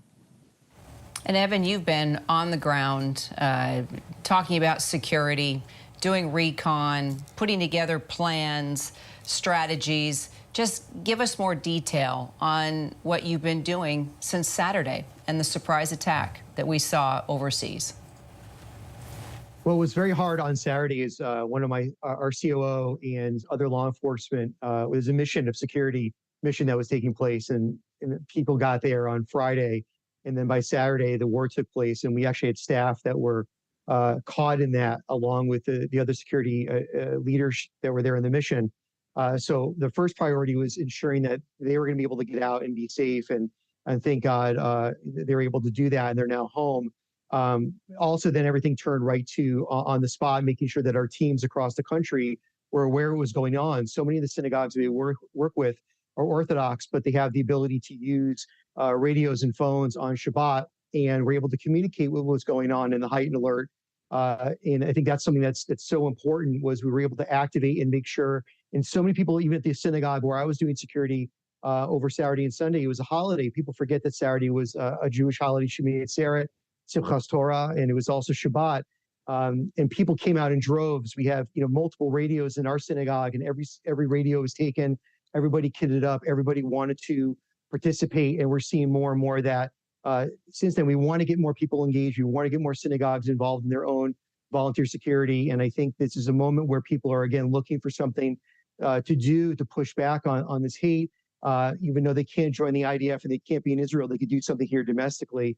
And we're trying right now to work with as many communities. We're already working with the new communities post-Saturday, and continue to work and give the best training possible to our current volunteers to make sure that they're prepared for what I think will be a difficult time with high alert ongoing, at least for the weeks ahead. All right, well, we wish you both the best in your efforts and in your prayers, right, from your lips to God's ear. Evan Bernstein, Rabbi Yoni Fine, thanks very much for joining us. And thank you for streaming with us. I'm Kira Phillips. I'm Terry Moran. The news never stops. We will be right back.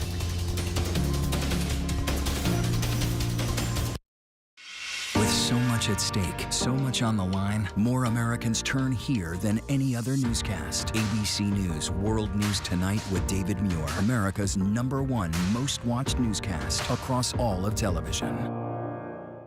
Whenever, wherever news breaks, it's so important to always remember that lives are changed. Here in London, in Buffalo, Uvalde, Texas, Edinburgh, Scotland. Reporting from Rolling Fork, Mississippi. Ukrainian refugees here in Warsaw. We're heading to a small community outside of Mexico City.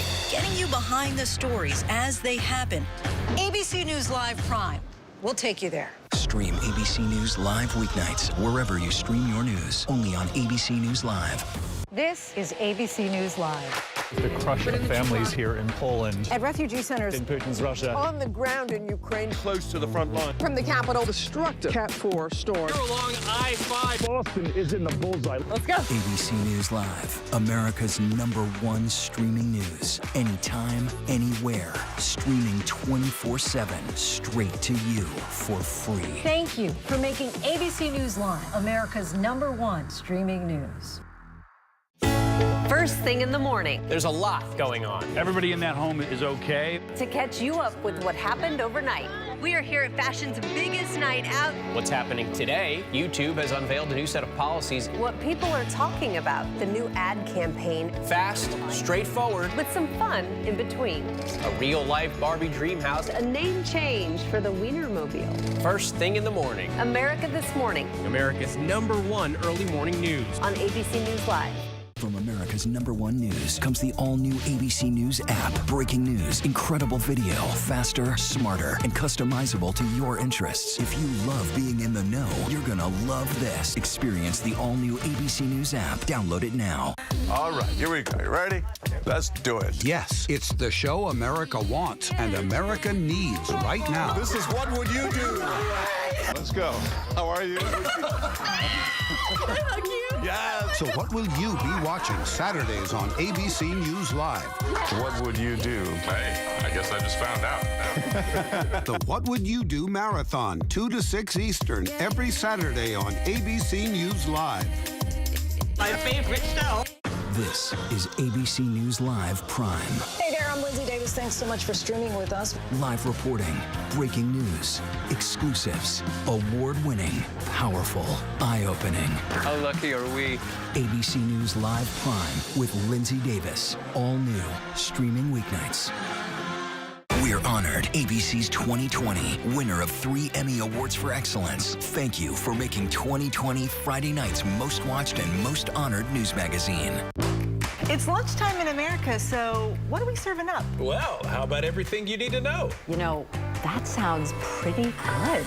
Give it to me. Your health, your money, breaking news, pop culture, with the biggest stars, music, trends, and of course, good food.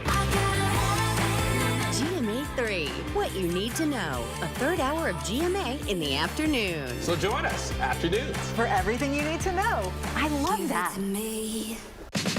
With them good vibes, pictures on my phone lights. Everything is so fine. Little bit of sunshine. Some more, just a little bit. Breathe more, just a little bit. Smile a little more in a minute. I've been running through this strange life. Pictures on my phone lights. Everything is so fine. Little bit of sunshine.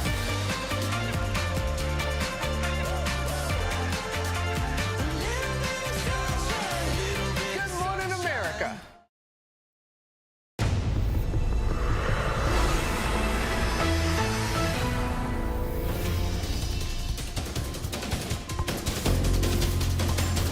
Continuing coverage now, and our top story this hour, the war in Israel entering its 4th day right now. We're going to take you to a live look inside Gaza, where airstrikes have continued for hours now. The death toll rising on both sides of the conflict. So far, more than 900 people reported dead in Israel, at least 800 in Gaza, and then thousands more injured. And Israeli Prime Minister Benjamin Netanyahu is vowing vengeance as Israeli forces ramp up attacks on the terrorist group Hamas, pounding the densely populated Gaza Strip by air.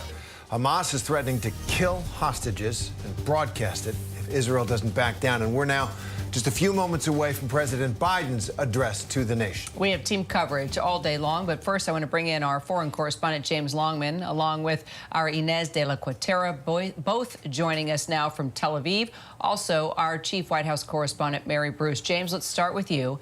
Give us an update on the ground from where you are and what you know. Well, the bombardment in Gaza continues. It's extraordinary, really, with these images that we're seeing. Entire neighborhoods have been flattened. The last update was around 800 Gazans have been killed, among them women and children. The Israelis are saying that they're trying to target Hamas command and control locations, and there are some senior figures in the Hamas government that apparently, today we heard a report, have been killed. But here in Tel Aviv, I have to tell you, it has felt incredibly tense. And just actually in the last few moments, we've heard reports that Islamic Jihad, another terrorist organization in Gaza, is planning on firing more rockets at this time. Earlier today, Hamas announced they would fire rockets at a certain time, and they did. So this city is now bracing itself for something similar. Thankfully, we haven't yet heard the sirens. But down in the south, where I was today, there was security concerns that some of these militants, some of these terrorists had not been tracked down. And there was one area, actually, where the IDF came into contact with some of these militants. At this point, we're not sure what the status is, but it's possible that at least one individual is still on the run. They're also uncovering some of the horrors that were left behind from that incursion. Men, women, children, and some very, very young children, we understand, found dead in some of the areas closest to the Gaza Strip. So extraordinarily disturbing for everybody involved, and part of the reason why so many people in this country want to sign up now to fight. Tens of thousands of reservists are trying to join the Israeli military, to join the war effort, and possibly join part of this incursion, which we're all expecting to happen in the coming hours or days. Guys? All right, James. And Mary, if I could turn to you. The latest from the White House. We were expecting to hear President Biden this afternoon. What's happening there? What are you hearing? Well, we are still expecting to hear from the president any moment now. He has just concluded a phone call with Israeli Prime Minister Netanyahu, one of several phone calls they have had in recent days. The president also huddling here with his national security team, discussing this crisis and the next steps that the U.S. plans to take. We have seen the president. He's largely been behind closed doors for the last 2 days, working the phone, speaking with America's top allies and European leaders, other leaders in the region, as this administration really tries to contain this conflict, tries to make sure that we are preventing a wider war here. We are going to be hearing from the president. He'll be discussing, of course, how the U.S. is in lockstep with Israel, the unwavering support that this country and this administration has for Israel, but also we'll be listening closely to hear what additional aid the president may be discussing, what additional steps the U.S. plans to take to offer this support. And, of course, we will also be listening closely to what the president may have to say about those American citizens still missing and unaccounted for. This administration has been bracing us for the unfortunate and grim reality that the American death toll could still climb, for the fact that American citizens may be being held hostage by Hamas. So there are a lot of questions now about what the U.S. is going to do next here. This administration has offered its full support. It's coordinating with the Israelis on this recovery effort to try and get these hostages back. But a lot of questions about just what the U.S. is going to do going forward here. So, Inez, the IDF is reporting that it is now engaging with Hezbollah. This was a huge concern there on the northern border with Lebanon. What's the significance there now that Hezbollah, if indeed it is, getting involved? Yeah, that's right. That was certainly a big concern, whether there could be a second front opening up in this war, whether this could spill over to other parts of the region. And in fact, White House spokesperson John Kirby this morning telling GMA that the U.S. was concerned about that, but that as of this morning, they hadn't seen any kind of strong evidence that Hezbollah was getting involved. That appears to have changed. We do know, according to the IDF, that there are confrontations between the IDF and Hezbollah happening at the Israeli-Lebanese border. So we'll see what happens there. I will say Israeli media was also reporting that Israel has actually sent a message to Hezbollah via French President Emmanuel Macron that if Hezbollah gets involved, Israel will strike Syria and Lebanon. Concerns also about what could happen with Egypt, Israeli-Egyptian relations. Experts say this could totally change Egyptian-Israeli relations, that Egyptians were shocked to see Netanyahu's response and what is happening in Gaza. So the concern here is that everything going on could really alter the face of the Middle East, guys. And just for clarity for the viewers, Hezbollah, a political organization as well as a militant/terrorist group based in Lebanon, emerging out of the Lebanese civil war, a state within a state, essentially it's called sometimes in Lebanon. It's so powerful in Lebanon itself, and obviously an enemy of Israel. And James, I want to go back to you in Tel Aviv. There's a border crossing. Sometimes we say that Gaza is an open-air prison. It's certainly people living there feel that way. There is a border with Egypt, however, that's sometimes forgotten. And that border crossing has now been closed by the Egyptian government. So it's not just Israel which has control over Gaza's borders, but Egypt as well. What's the significance? We're looking at it now, the Rafah crossing there. What does it mean for Palestinians now that that border has apparently been bombarded by Israel and closed by Egypt? Well, hugely significant. Yeah, Tara, I was going to mention, we heard today that it had been bombarded. Massively significant because the people in Gaza now literally have nowhere to go. They were told to evacuate ahead of the bombardment by the Israelis, but they are now being displaced internally in a space which is only about 30 kilometers long, something like 6 to 12 kilometers wide at its widest point. This is not a large strip of land, and it's very difficult for people to find where to go. At the last count, I think something in a region of about 150,000 people had been displaced internally in Gaza, but they can't cross out of it into Egypt. And we've heard reports of Palestinians from Gaza who are trying to get in to find their families. They've heard reports, and they're trying on the Egyptian side to get in. But the situation between Egypt and the Palestinians and the Gaza Strip specifically, I think that's one of the big issues that we're going to see a fallout from this war. And Israel's relationship with Egypt. What has been a sort of a tenuous understanding could be completely demolished as a result of this situation. And I was reading today one report, difficult for us to confirm it, that the Egyptians actually were trying to warn the Israelis about what they heard from their own intelligence about Hamas's plans for this incursion, but those warnings never made it to Netanyahu. So whatever the truth of that, the reality is that the relationship between Israel and Egypt is almost certainly going to completely deteriorate as a result of this situation. Guys? And the domino effect across the entire world of this conflict, it's chilling. And Inez, earlier today, we heard from the families of some of those hostages that have been taken by Hamas. Let's talk about just the pressure on the U.S. and on Israel to do something about this. And we're talking not only, you know, the local people, but also hostages, possibly Americans. So moving forward and talking about these limited and difficult options for both countries, where do you see this going? Yeah, and some really heart-wrenching details coming out of that press conference. That was American families who have relatives who were taken hostage, who are inside Gaza, and they were calling on the U.S. government to do more. So they say they are in contact with U.S. State Department officials, with U.S. Embassy officials, but they say they haven't been approached as a group, and they would like the U.S. to really put more pressure on Hamas to possibly negotiate to try and secure these people's release. Unclear what's going to happen there. The IDF is not releasing the exact number of hostages that were taken. We know over 100 Israelis were taken into Gaza. Families are now being notified. The IDF also not saying how, you know, whether any negotiations are going on, whether any hostages have been killed. They're simply calling it a sensitive situation.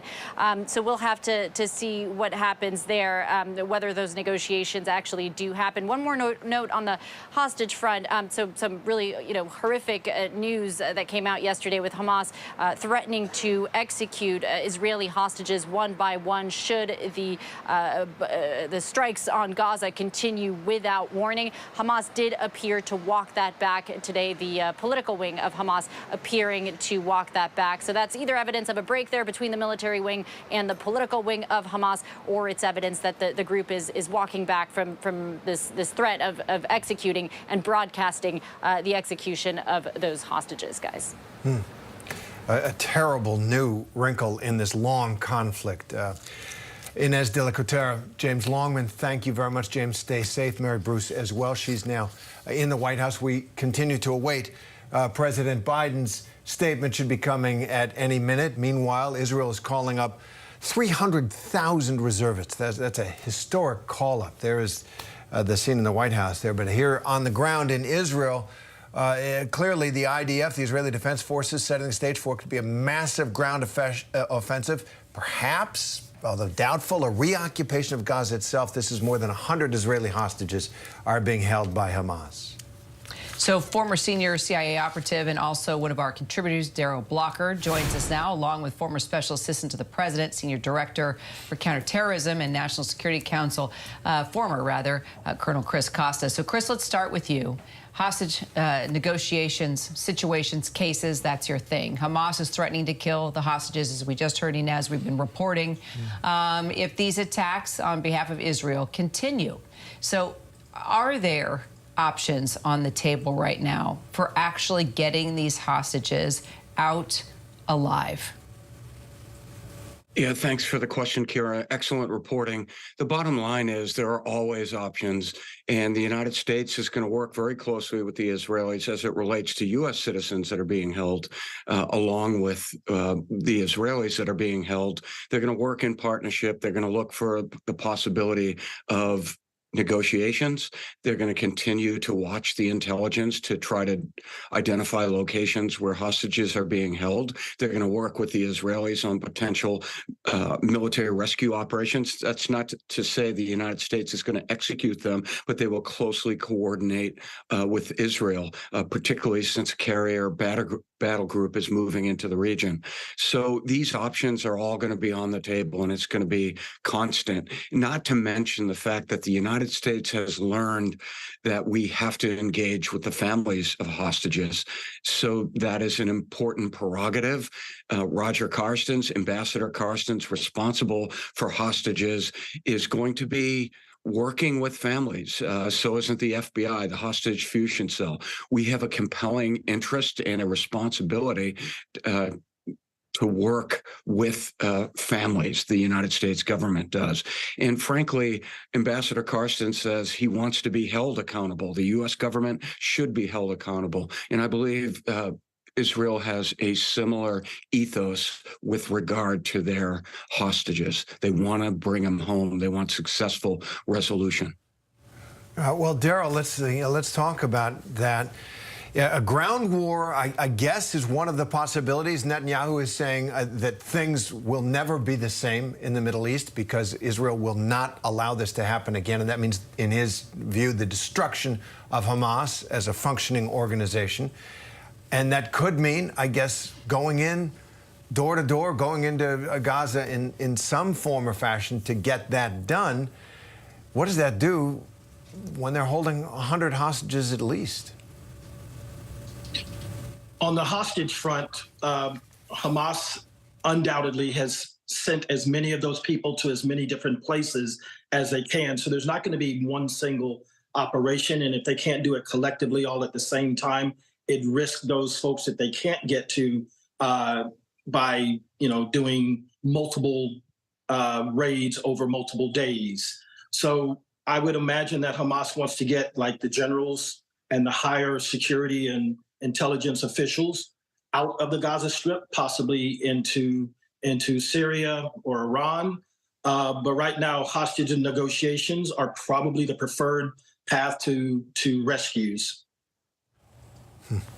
So, Daryl, question for you as former CIA, when it comes to these hostage situations, at what point does the CIA get involved?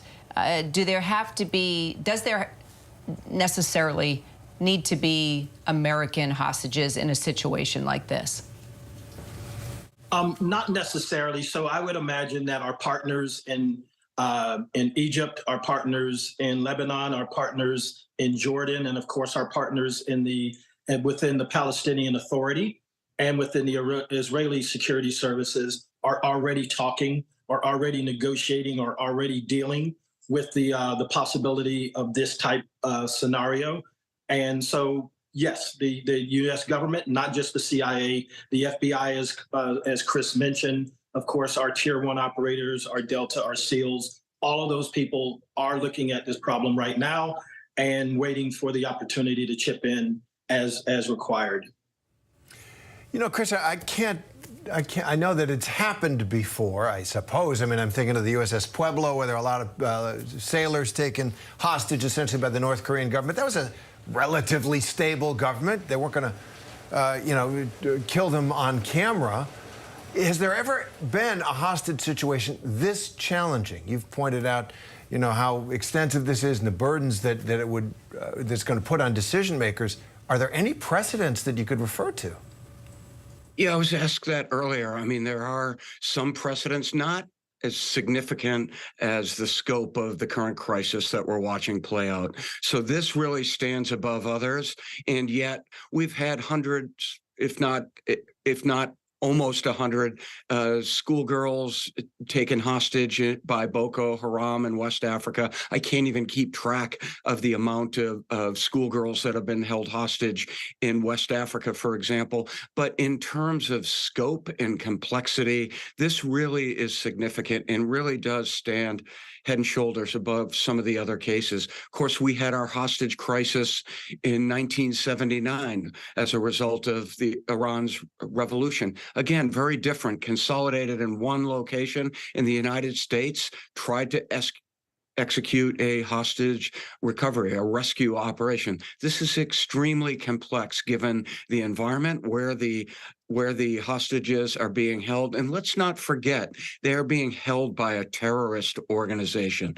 This organization, Hamas, as somebody had said earlier, they're a guerrilla organization. They're not. First and foremost, they're a terrorist organization that at times uses guerrilla tactics. But first and foremost, from a United States policy standpoint and an Israeli standpoint, this is a terrorist organization. So they're holding hostages. The United States has dealt with that on a much smaller scale with regard to ISIS and with regard to the Haqqani network, a case that I worked on when a family was held by the Haqqani network in Pakistan. So the United States has worked on these cases, but not at this scale. And Daryl, it's a terrorist organization being backed by Iran. I mean, hostage taking is right there within Iran's playbook, as Chris just pointed out. So, you know, we're hearing Netanyahu talk about bringing up all these reservists, and now there is this. And taking down Hamas, and now we're on the sidelines here seeing what exactly is going to happen. Will there be a ground invasion here? But where does this leave Iran? What's next for Iran? Does Israel somehow engage with this enemy factor here? How do you see that playing out?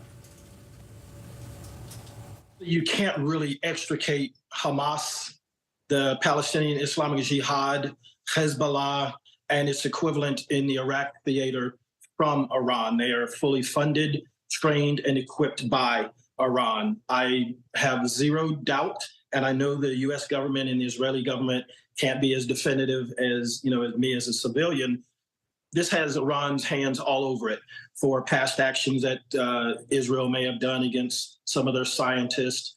And so, yes, they are hopefully working through intermediaries to talk to the Ayatollahs, to talk to the IRGC or the MOIS, either directly or indirectly. But there's no doubt about it, this is beyond a fight between the rights for Palestinian rights and the state of Israel. This has a much broader global and international context, which pulls in Iran.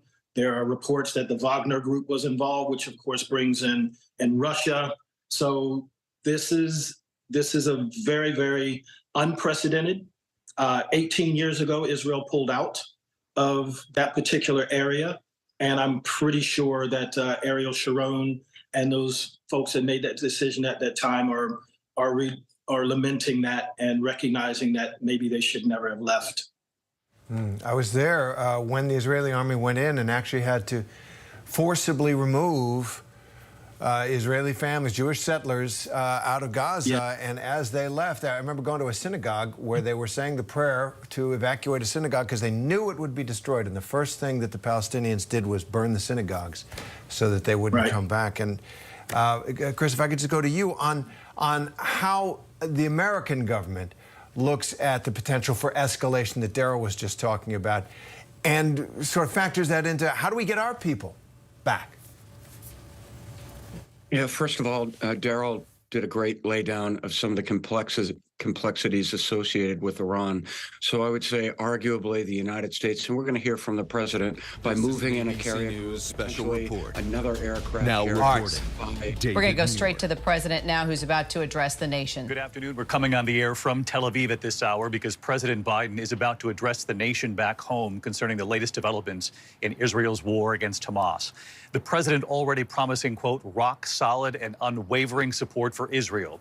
Our team, of course, right here on the ground where the violence is escalating at this hour. Graphic details just emerging as this war now enters its 4th day. Israeli military now reporting the massacre of women, children, toddlers, and elderly at a kibbutz in southern Israel. Just a short time ago, the terror group firing hundreds of rockets toward Ashkelon, a coastal city in southern Israel that's just north of Gaza. Images coming in showing boats on fire, smoke rising into the sky, at least one woman injured. Israel has vowed a total siege of Gaza, in their words. And here in Israel, soldiers are now amassing along the border with Gaza, preparing for what could be a ground incursion. 300,000 reservists had already been called up, another 60,000 today. Israeli airstrikes have been relentlessly pounding away at targets in Gaza, buildings leveled, neighborhoods wiped out. The war now in its 4th day, as I mentioned, it's already taking a very large human toll here. More than 900 people killed in Israel after that surprise attack from Hamas. At least 11 Americans among the victims. That number, of course, could rise. More than 800 now dead in Gaza. And there is, of course, tremendous concern for more than 100 hostages taken from Israel, including those taken during a music festival, some dragged from their homes in communities and villages. Hamas now threatening to kill the hostages one by one on camera for the world to see every time an Israeli airstrike hits Gazans in their homes without warning. The U.S. is already surging supplies, weapons, and air defenses to Israel. President Biden set to address the country. Let's listen. Good afternoon. You know, there are moments in this life, and I mean this literally, when the pure, unadulterated evil is unleashed on this world. The people of Israel lived through one such moment this weekend. The bloody hands of the terrorist organization Hamas, a group whose stated purpose for being is to kill Jews. This was an act of sheer evil. More than 1,000 civilians slaughtered, not just killed, slaughtered in Israel. Among them, at least 14 American citizens killed. Parents butchered, using their bodies to try to protect their children. Stomach-turning reports of babies being killed. Entire families slain. Young people massacred while attending a musical festival to celebrate peace. To celebrate peace. Women raped, assaulted, paraded as trophies. Families hid their fear for hours and hours, desperately trying to keep their children quiet to avoid drawing attention. And thousands of wounded, alive but carrying with them the bullet holes and the shrapnel wounds and the memory of what they endured. You all know these traumas never go away. There's still so many families desperately waiting to hear the fate of their loved ones, not knowing if they're alive or dead or hostages. Infants in their mother's arms, grandparents in wheelchairs, Holocaust survivors abducted and held hostage. Hostages whom Hamas has now threatened to execute in violation of every code of human morality. It's abhorrent. The brutality of Hamas, these bloodthirstiness brings to mind the worst rampages of ISIS. This is terrorism. But sadly, for the Jewish people, it's not new. This attack has brought to the surface painful memories and the scars left by a millennia of anti-Semitism and genocide of the Jewish people. So in this moment, we must be crystal clear. We stand with Israel. We stand with Israel. And we will make sure Israel has what it needs to take care of its citizens, defend itself, and respond to this attack. There's no justification for terrorism. There's no excuse. Hamas does not stand for the Palestinian people's right to dignity and self-determination. Its stated purpose is the annihilation of the state of Israel and the murder of Jewish people. They use Palestinian civilians as human shields. Hamas offers nothing but terror and bloodshed with no regard to who pays the price. The loss of innocent life is heartbreaking. Like every nation in the world, Israel has the right to respond, indeed has a duty to respond to these vicious attacks. I just got off the phone with the third call with Prime Minister Netanyahu, and I told him the United States experience what Israel is experiencing, our response would be swift, decisive, and overwhelming. We also discussed how democracies like Israel and the United States are stronger and more secure when we act according to the rule of law. Terrorists purposely target civilians, kill them. We uphold the laws of war, the law of war. It matters, there's a difference. Today, Americans across the country are praying for all those families that have been ripped apart. A lot of us know how it feels. It leaves a black hole in your chest when you lose family. Feeling like you're being sucked in. The anger, the pain, the sense of hopelessness. This is what they mean by a human tragedy, an atrocity on an appalling scale. We're going to continue to stand united, supporting the people of Israel who are suffering unspeakable losses and opposing the hatred and violence of terrorism. My team has been in near constant communication with our Israeli partners and partners all across the region and the world from the moment this crisis began. We're surging additional military assistance, including ammunition and interceptors, to replenish Iron Dome. We're going to make sure that Israel does not run out of these critical assets to defend its cities and its citizens. My administration has consulted closely with Congress throughout this crisis. When Congress returns, we're going to ask them to take urgent action to fund the national security requirements of our critical partners. This is not about party or politics. This is about the security of our world, the security of the United States of America. We now know that American citizens are among those being held by Hamas. I've directed my team to share intelligence and deploy additional experts from across the United States government to consult with and advise Israeli counterparts on hostage recovery efforts. Because as president, I have no higher priority than the safety of Americans being held hostage around the world. The United States has also enhanced our military force posture in the region to strengthen our deterrence. The Department of Defense has moved the USS Gerald R. Ford Carrier Strike Group to the Eastern Mediterranean and bolstered our fighter aircraft presence. And we stand ready to move in additional assets as needed. Let me say again, to any country, any organization, anyone thinking of taking advantage of this situation, I have one word: don't. Don't. Our hearts may be broken, but our resolve is clear. Yesterday, I also spoke with the leaders of France, Germany, Italy, and UK to discuss the latest developments with our European allies and coordinate our united response. This comes on top of days of steady engagement with partners across the region. We're also taking steps at home. In cities across the United States of America, police departments have stepped up security around centers of Jewish life. The Department of Homeland Security and the Federal Bureau of Investigation are working closely with state and local law enforcement and Jewish community partners to identify and disrupt any domestic threat that could emerge in connection with these horrific attacks. This is a moment for the United States to come together, to grieve with those who are mourning.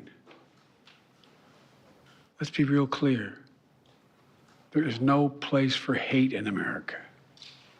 Not against Jews, not against Muslims, not against anybody. We reject. What we reject is terrorism. We condemn the indiscriminate evil, just as we've always done. That's what America stands for. You know, just over 50 years ago, I was thinking about it this morning, talking to the Secretary of State, the Vice President in my office. Over 50 years ago, as a young senator, I visited Israel for the first time as a newly elected senator. And I had a long, long trip, a meeting with Golda Meir in her office just before the Yom Kippur War. And I guess she could see the consternation on my face as she described what was being faced, they were facing. We walked outside in that sort of hallway outside her office to have some photos. She looked at me all of a sudden and said, "Would you like to have a photograph?" And so I got up and followed her out. We were standing there silent, looking at the press. She could tell, I guess, I was concerned. She leaned over and whispered to me, she said, "Don't worry, Senator Biden. We have a secret weapon here in Israel." My word is what she said. We have no place else to go. We have no place else to go. For 75 years, Israel has stood as the ultimate guarantor of the security of Jewish people around the world, so that the atrocities of the past could never happen again. And let there be no doubt, the United States has Israel's back. We will make sure the Jewish and democratic state of Israel can defend itself today, tomorrow, as we always have. It's as simple as that. These atrocities have been sickening. We're with Israel. Let's make no mistake. Thank you. Mr. President, what was your reaction? President Biden in the state dining room at the White House talking about Israel at war, and of course that surprise and brutal attack from Hamas over the weekend. He made news here just moments ago, saying for the first time that we now know that Americans are among the kidnapped being held by Hamas. He said, "I have no higher priority than American hostages being held around the world." He also said, "Let's make this crystal clear. We stand with Israel, that Israel has a right and should respond to Hamas." I want to get to our chief foreign correspondent, Ian Pannell. And Ian, he didn't talk about, obviously, the hundreds of thousands of Israeli troops amassed now along this border with Gaza, whether or not there could be a ground incursion coming. But he did make it very clear that the U.S. stands with Israel. Yes, that's right. I mean, and he also talks about that if it were the U.S., that there would be this swift, decisive response, and that would seem to indicate something of a green light to Israel that it can respond in this way. I mean, we've seen this build up over a number of days of this military infrastructure that you would need for any kind of ground invasion. There are huge challenges. I mean, having the munitions and the military support, which President Biden referred to there, I think is probably essential for Israel, not just to have the moral support, but to have the physical support. But there are huge challenges also to try and conduct that kind of operation on the ground. It's a challenge of a standing regular army to try and take on a guerrilla organization. Hamas has benefited from using guerrilla tactics, catching Israel by surprise. There's a huge challenge for Israel to try and respond. I think the statement from President Biden, the support of the American people will be hugely welcome. I think the presence of the aircraft carrier also sends an important signal of support. And if Congress elects, the House elects a speaker, and there are then decisions and funds allocated, that also will be important. I think the other thing that stood out for me was a very clear warning from President Biden for any other country or organization, a clear reference to Iran or Hezbollah, one of its proxy groups, up across the northern border into Lebanon, that if any of them are thinking of capitalizing on this situation, his message was very simple: don't. Now, what would the consequences be if they did do that? Well, we don't know. But I think the posture of the United States indicates not just standing with Israel, but also standing with Israel against its enemies. Ian Pannell, our chief foreign correspondent, with me here in Israel for this. Ian, thank you. I want to bring in James Longman, also live here in Tel Aviv. And James, you and I have been talking with many families who await word on their loved ones. We know of at least 100 people, that number could go higher, being held captive, hostage by Hamas inside Gaza. And you heard the president there for the first time acknowledge that the U.S. does believe Americans are among those being held hostage. The big challenge here, James, though, for Israel Israel is moving forward with its retaliation, and yet knowing there's now been this threat from Hamas to take action to kill the hostages if these strikes hit homes of civilians inside Gaza. Yeah, David, and he said there was no greater priority than to bringing Americans home from their captivity around the world. I mean, look, I sat across from one woman who had lost her daughter at that desert rave just across from Gaza, that party where young people are out celebrating her daughter, a 22-year-old girl, now missing. She's not sure where she is. She could be in Gaza. She could be dead. She's not sure.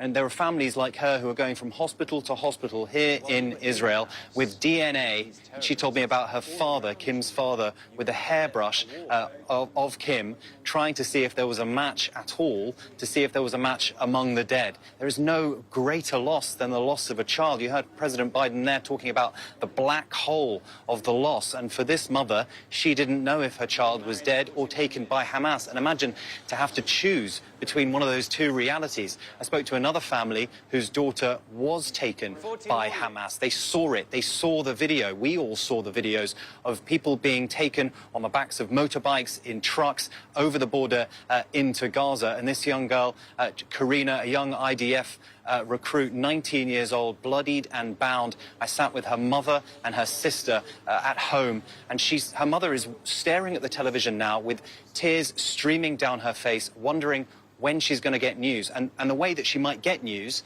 is by Hamas announcing the execution of her daughter. And there are families like that now not sure when they're going to hear and what they're going to hear. The Israelis are trying to inform families. We understand as many as 50 to 100 families have been informed now about the status of their children or their loved ones. But beyond that, it's very difficult for the Israelis to know exactly what's going on in Gaza. And yes, how do they get them out? This is a densely populated strip of land, 2.3 million people living cheek by jowl. There's every chance that Hamas or the other terrorist organizations that operate in Gaza have taken these people and have spread them across the strip, put them down into the tunnels that operate there, deep inside basements. How on earth will their loved ones be saved, especially when we're watching these pictures now, these endless bombardments that have brought so many buildings down? David? These are just excruciating stories to hear. James, thank you for that. And I spoke with a young husband who was on the phone with his wife, their two young daughters, 2 and 4. They were visiting their grandmother when the militants arrived right outside the door. They were taken away. The call was cut. He didn't hear again from his wife until he saw a video online recognizing the wife. You'll remember that moment. Here's the young father right here. Sees his wife on this video, a cover being placed on her head. That was the last he saw of her. Of course, the last he heard was that phone call, and now he awaits word, like so many of the families that James Longman just described there. It's just extraordinary to think about these parents, these partners who are waiting for word on their loved ones. And now, as we heard moments ago from President Biden, we know among the families who are going through this agonizing process are American families back in the U.S. and right here in Israel. You also heard the president describe the parents who used their bodies as human shields to save their children from these Hamas terrorists. I want to bring in Matt Gutman, who traveled to southern Israel for us today. And Matt was given extraordinary access with the Israeli military to some of these villages that have now been left behind. And Matt, I know you saw the astounding aftermath. It was deceiving at first, David, because we walked into this kibbutz called Kfar Aza, which is about 5 miles in that direction. And at first it seemed very pastoral, leafy trees. There was still fruit on some of the fruit trees. And as you progressed deeper into this community, you started to see more of the destruction. Cars with rear windshields shattered, bullet holes everywhere. And we got deeper and deeper, and entire neighborhoods just obliterated. Charred apartments and homes, toys strewn on the floor, and everywhere the pockmarks of bullets. And this was such a tenuous situation, David, because as we entered, we heard automatic and machine gun fire nearby. Israel had not yet secured this place yet. They were still looking for infiltrators. In fact, until just about half an hour ago, there were infiltrators in this area. So they hadn't fully secured the area. They also hadn't counted the bodies. They hadn't retrieved all of the dead.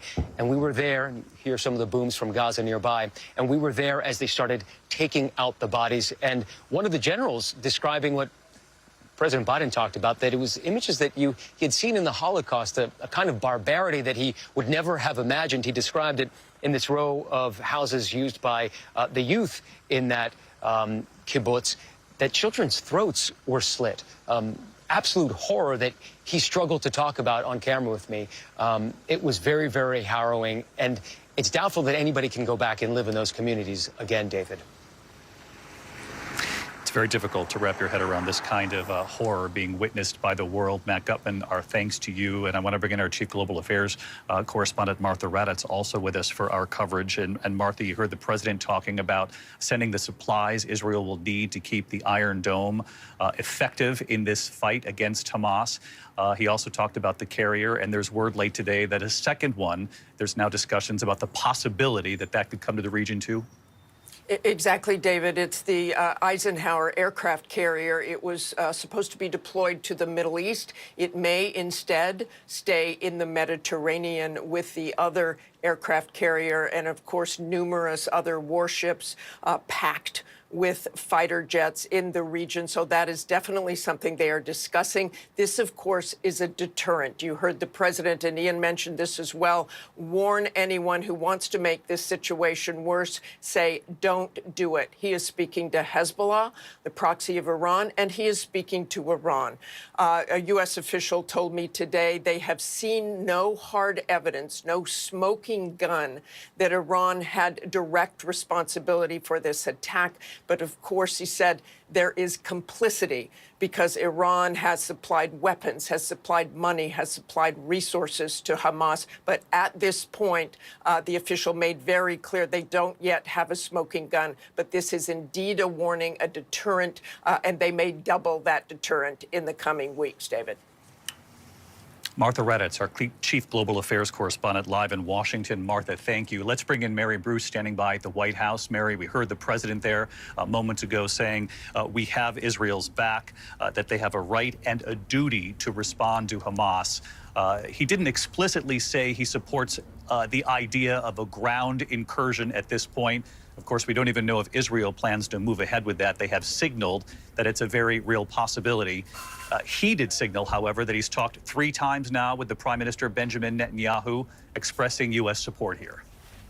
And David, the president making it very clear that the U.S. is going to continue to stand shoulder to shoulder with Israel, no matter what steps they take going forward. And what really stood out to me here is that this wasn't just a forceful condemnation from the president. He was detailing in painful detail the atrocities and the horror that we have seen unfolding. The president speaking not just as a president, but as an American, as a human being who, like all of us, is outraged by what he is seeing. All of this to underscore why he said so bluntly that America stands with Israel, full stop. And he did also address the Palestinian people, saying Hamas doesn't represent the Palestinian people, that they don't represent or recognize their legitimate aspirations for dignity and self-determination. He said point blank, this is terrorism. And you heard him not only confirming, of course, that American citizens are being held hostage, but that the death toll has now climbed to 14, up from 11. The president again saying that American safety is his top priority. His team is working closely with Israelis on this rescue effort. The president doing everything he can to try and bring them back, David. 14 American lives lost. That was the update from the president moments ago. Mary, one quick follow-up for you, because not only does the prime minister here, Benjamin Netanyahu, face extraordinary pressure here about the lives of the hostages, those being held captive in Gaza as they continue to retaliate here, but now President Biden on the world stage faces pressure too to try to get these hostages, these souls being held captive out and back to their families alive. And there are real questions now about what exactly this will look like going forward. What lengths will the U.S. go to? We know the president has said, officials have underscored this to us, that the U.S. is offering to share intelligence, to share experts in this matter with the Israelis. But just what does this look like going forward is still a big question. The U.S., though, vowing to do everything it can. What are the details of that, though, David? One of many questions that still remains here. a major question going forward. Mary Bruce, live at the White House. Mary, our thanks to you and to all of our teams on the ground here in Israel, their photographers, their crew. Of course, this is a very dangerous situation, and we appreciate everyone's efforts here on the ground. Our coverage continues on ABC News Live, abcnews.com, and I'll be back with the entire team for World News Tonight. I'll see you then. I'm David Muir in Tel Aviv. Good day. This has been a special report from ABC News. Hello, I'm Terry Moran. And I'm Kira Phillips. So glad you're streaming with us. And our breaking news coverage continues as the President of the United States finally addressing the nation about the terrorist organization Hamas and its attack, surprise attack on Israel, killing hundreds of people. And now Netanyahu saying he'll do whatever he can to dismantle Hamas. The president saying pure, unadulterated evil unleashed on the world, saying in this moment, we must be crystal clear. We stand with Israel, and we will make sure Israel has what it needs to take care of its citizens, defend itself, and respond to this attack. And the president acknowledged for the first time that Americans have been taken hostage by Hamas, and that he also talked about the atrocities that were committed in those villages along the Israeli-Gaza border, and he spoke of, for the first time, reports that babies were killed in that attack. He also said something significant, that Israel has a right to respond. Any country does. Israel has a duty to respond. And then he said that democracies like Israel and the United States are stronger when they act under law, under the rules, the law of war, and that a gentle constraint on Israel's attacks right now on Gaza and to come, given the density of that population and what's happening. Let's go to the Gaza border now. ABC News chief national correspondent Matt Gutman is there. Matt, that is the president essentially trying to urge some kind of restraint on Israel as it pursues a response, a necessary response, as he said, to these attacks. What are you seeing there? I just saw a text from a friend of mine in Israel who said that President Biden is now the most popular person in Israel. And I think that message is certainly what Israelis wanted to hear. Almost, as you mentioned, full unbridled support for Israel. He also said that if the United States were Israel, they would act quickly and decisively, all but giving Prime Minister Benjamin Netanyahu the green light, acting under the law, as you mentioned. So almost unanimous support here for that speech, tremendous outpouring for it, and a lot of trepidation for what's ahead. Israelis don't know what's to come. They do seem to support, by and large, a very significant incursion into Gaza. You can see the movement of troops behind me. There's been a lot of material been moving towards the border, which is about a mile that way. You may also be able to see, Terry, the troops behind us. There was an infiltration of Hamas militants all over this area, we were told, and we think it's over now. We believe that they were neutralized, but there was pretty heavy gunfire here for a number of hours. But all that to say that this is not nearly over, even in securing Israel South, though there is a long way to go here. Long way to go indeed.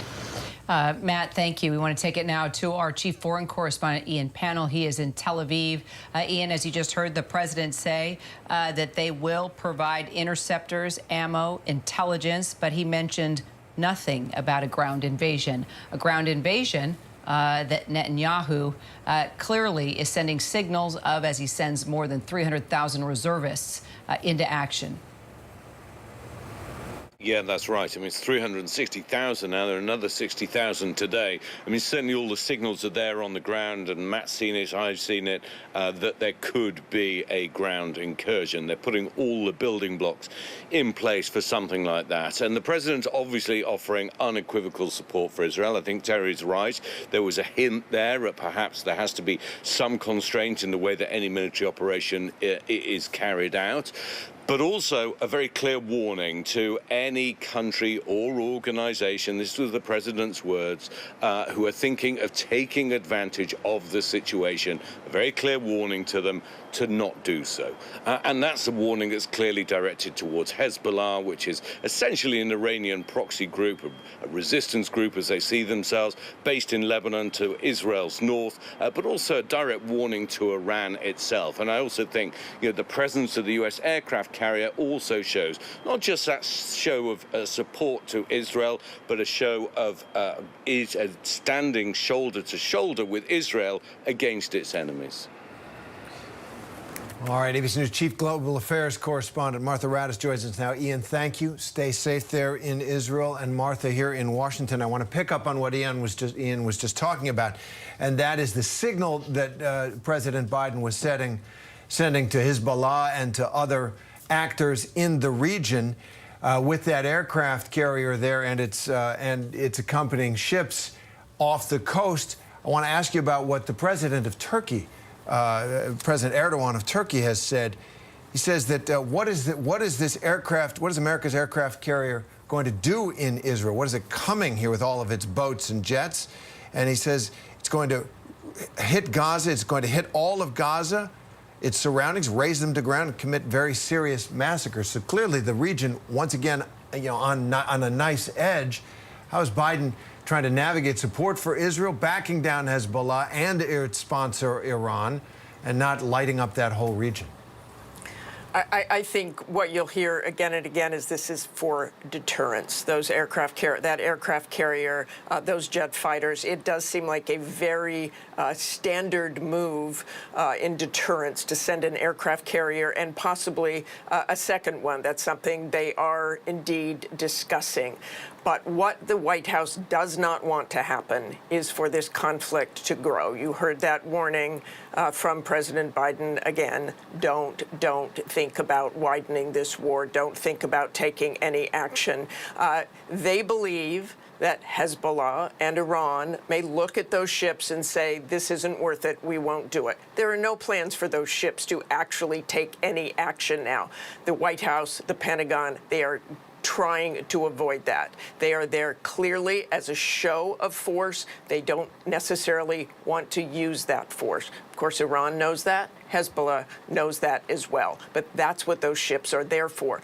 In the meantime, however, you have Iran praising these horrendous attacks by Hamas, the White House saying they don't have any evidence at this point that Iran was actually directly involved in these attacks, but certainly complicit. Terry and Kira.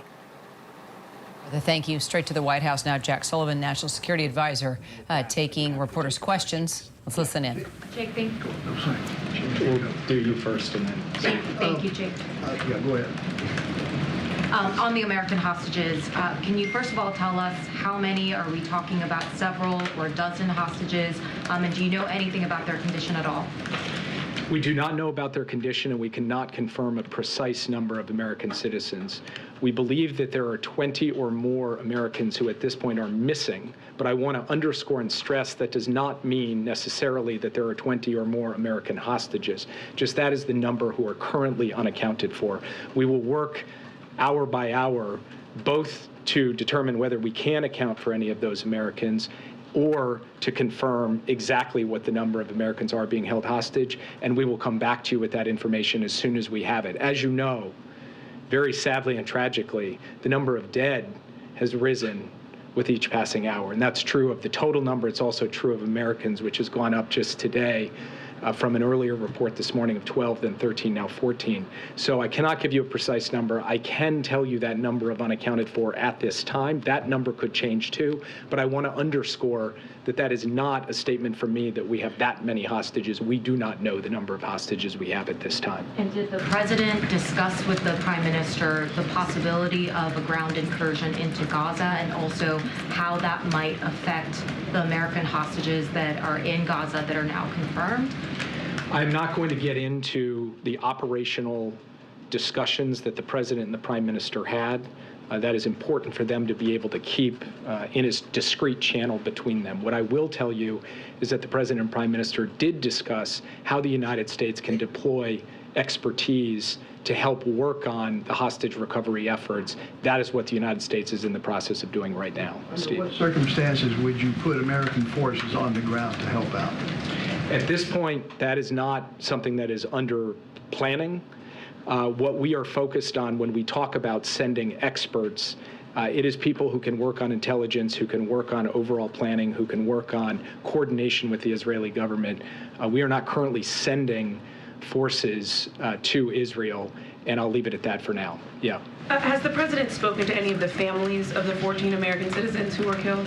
He has not yet spoken with the families, but the State Department has been in contact with those families, and the president has been making this his highest priority as he receives briefings each day about what we are doing to try to determine both what's happening with the missing and also to ensure that we can secure the bodies of those who have perished and ensure that they get returned to their loved ones. Are you also reaching out to those whose loved ones may be unaccounted for? One family member of a missing American said that there's been no formal attempt by the U.S. government to update the families. We have, in fact, updated the families of the unaccounted for Americans that we know of. If there are Americans for some reason who have not yet been reached out to, that will be remedied immediately because Secretary Blinken, President Biden, everybody in the U.S. government is making this the highest priority. So we are in very regular contact with every family who has someone either missing or unaccounted for, and anyone who's not currently on that list for whatever reason, we will take care of that. That is going to be our highest priority. Yeah. Thanks, Jake. Two quick questions, one for clarity. The Iron Dome replenishment, has it already arrived or is it on its way? Some of the interceptors have come out of stocks that the U.S. had in country, so that those have gone over to the Israelis in short order, and then we will be flowing in additional Iron Dome interceptors so that they have the capabilities they need to sustain their Iron Dome defense systems. We are also looking at other ways that we can help augment their air defense capabilities as well as we look ahead, not just to what's happening now, but to potential contingencies that could unfold. And then secondly, what can you say about Iran's role in the Hamas attack? Is that one of the actors you were worried about widening the war? Look, we've said since the beginning that Iran is complicit in this attack in a broad sense because they have provided the lion's share of the funding for the military wing of Hamas. They have provided training, they have provided capabilities, they have provided support, and they have had engagement and contact with Hamas over years and years. And all of that has played a role in contributing to what we have seen. Now, as to the question of whether Iran knew about this attack in advance or helped plan or direct this attack, we do not, as of the moment I'm standing here at the podium, have confirmation of that. We are talking to our Israeli counterparts on a daily basis about this question. We're looking back through our intelligence holdings to see if we have any further information on that. We're looking to acquire further intelligence. And if there's an update to that, I'll share it with you. But as I stand here today, while Iran plays this broad role, sustained, deep, and dark role in providing all of this support and capabilities to Hamas in terms of this particular gruesome attack on October 7th. We don't currently have that information. We will continue to look for it, and if we find it, we will share that with you. Yeah. Thank you, Jake. Looking back at the last few days, how did Israel miss this attack coming? That's a question for you to ask the Israeli government. Obviously, the Israeli government has placed a high premium on its intelligence capacity as it relates to Hamas, as it relates to the West Bank, as it relates to Hezbollah. Why it is that they did not have warning from this is not a question that I can answer from this podium. What about U.S. intelligence? Was there anything in what crosses your desk that would suggest that this was coming? We did not see anything that suggested an attack of this type was going to unfold any more than the Israelis did. And in your meeting in the Situation Room today, we saw an image earlier. At some point, undoubtedly in the last few days, the president has seen the images of the dead Israelis. What has been his reaction when shown those images? I mean, you've seen him now twice. You've heard his voice. And this has been a deeply emotional time for all of us. as I'm sure it is for many people in this room who know people or know people who were killed or who are missing. And all of us have developed close relationships with our Israeli counterparts. President Biden has a decades-long relationship with Prime Minister Netanyahu, and he can hear the pain in Prime Minister Netanyahu's voice when he talks to him. I hear the pain of my counterparts when I talk to them. So this is not just about policy or strategy. This is personal for us, and it's personal for the American people with their bonds with the Israeli people. And so President Biden has seen and felt the deep emotional resonance of this, but he has also held the conviction that his job as president is to make sure that he has the clarity of mind and purpose to take the actions necessary so that we are standing with Israel in its hour of need, so that we are working to deter a widening of this conflict, and so we are getting Israel the tools that it requires to defend itself. Yeah. Thank you, Jake. You just laid out all of the ways that Iran is complicit in this and facilitated it over years of support for Hamas. Is that reason enough to refreeze the $6 billion that the U.S. helped unlock for them to get in exchange for the prisoners? We have not yet had a dollar of that $6 billion spent, and I will leave it at that. But will you refreeze it based on this activity that you just laid out, all of the ways that they are complicit in this? The administration said that if we see them going in the wrong direction, that we would stop that down. I understand the position that you guys have, that not a dollar of this has been spent. But will you prevent it from getting into their hands to allow them to, do what they do that you just laid out? Let me just reiterate what I said, because it's unequivocal. Not a dollar of that money has been spent, and I will leave it at that. Is it being considered? Yes. Jacob, if I can ask you, will the U.S. support Israel's military attacks in Gaza for as long as it takes, until the hostages are freed, or until Hamas is destroyed? I guess in simple terms, how much retaliation in Gaza is the U.S. willing to accept? I don't think of this in terms of retaliation. This is about providing support to Israel as it seeks to defend its territory and deal with an ongoing imminent threat from Hamas terrorists who, as I said before, are acting a heck of a lot like ISIS terrorists in their barbarity and cruelty. That requires going after Hamas terrorist targets in Gaza, because even as we speak, even as I stand here, there could be rockets flying out of Gaza. Going after those sites, that's not retaliation. That's Israel stepping up to defend itself and ensure the safety and security of the Israeli people. And we're going to support them for as long as they need to ensure that Israel is safe and secure. And I can't put a timetable on that. So to be clear, is the goal the destruction of Hamas, the guarantee that Hamas cannot launch attacks from there, the confirmation that all Americans and Israelis have been secured safely from there?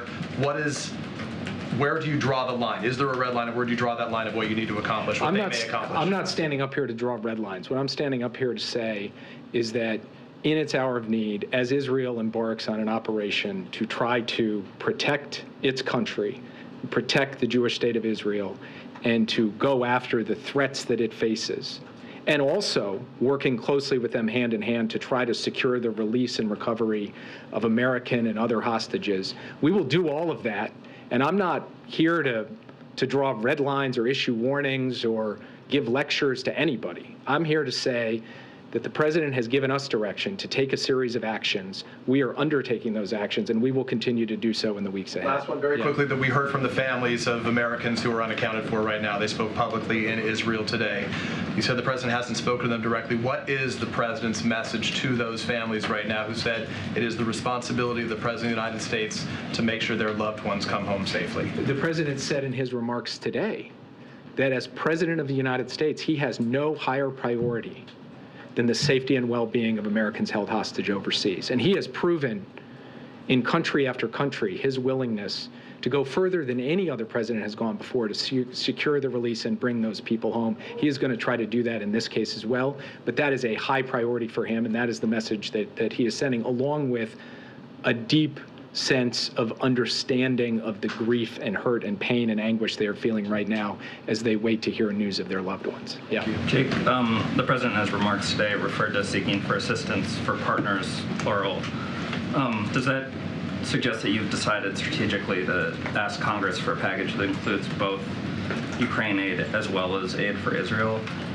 And, you know, Chairman McCall suggested even including border and Taiwan money and that. I'm just kind of hoping you could give a state of play of how you guys are thinking about this in your interactions with the Hill. So I'm not going to get ahead of the president's request and not going to take the place of the OMB director who will present the request that we send up. But the president was very clear today that we will be making a request to the Congress, and it will include a request for funding for support to Israel. And he has also been equally clear that we are going to renew our request to the Congress for aid to Ukraine. What exact form that all takes, that will be worked out and presented by others, not by me. But the notion that we're going to go up and ask for Israel aid and ask for Ukraine aid, that's unequivocal. We are going to do that. Beyond Iron Dome and ammunition, were there any other requests made by Prime Minister Netanyahu today that we can expect to be part of that package? He, as I mentioned in my opening comments, he did make specific requests with respect to other capabilities. I'm not going to get into the details of that from this podium,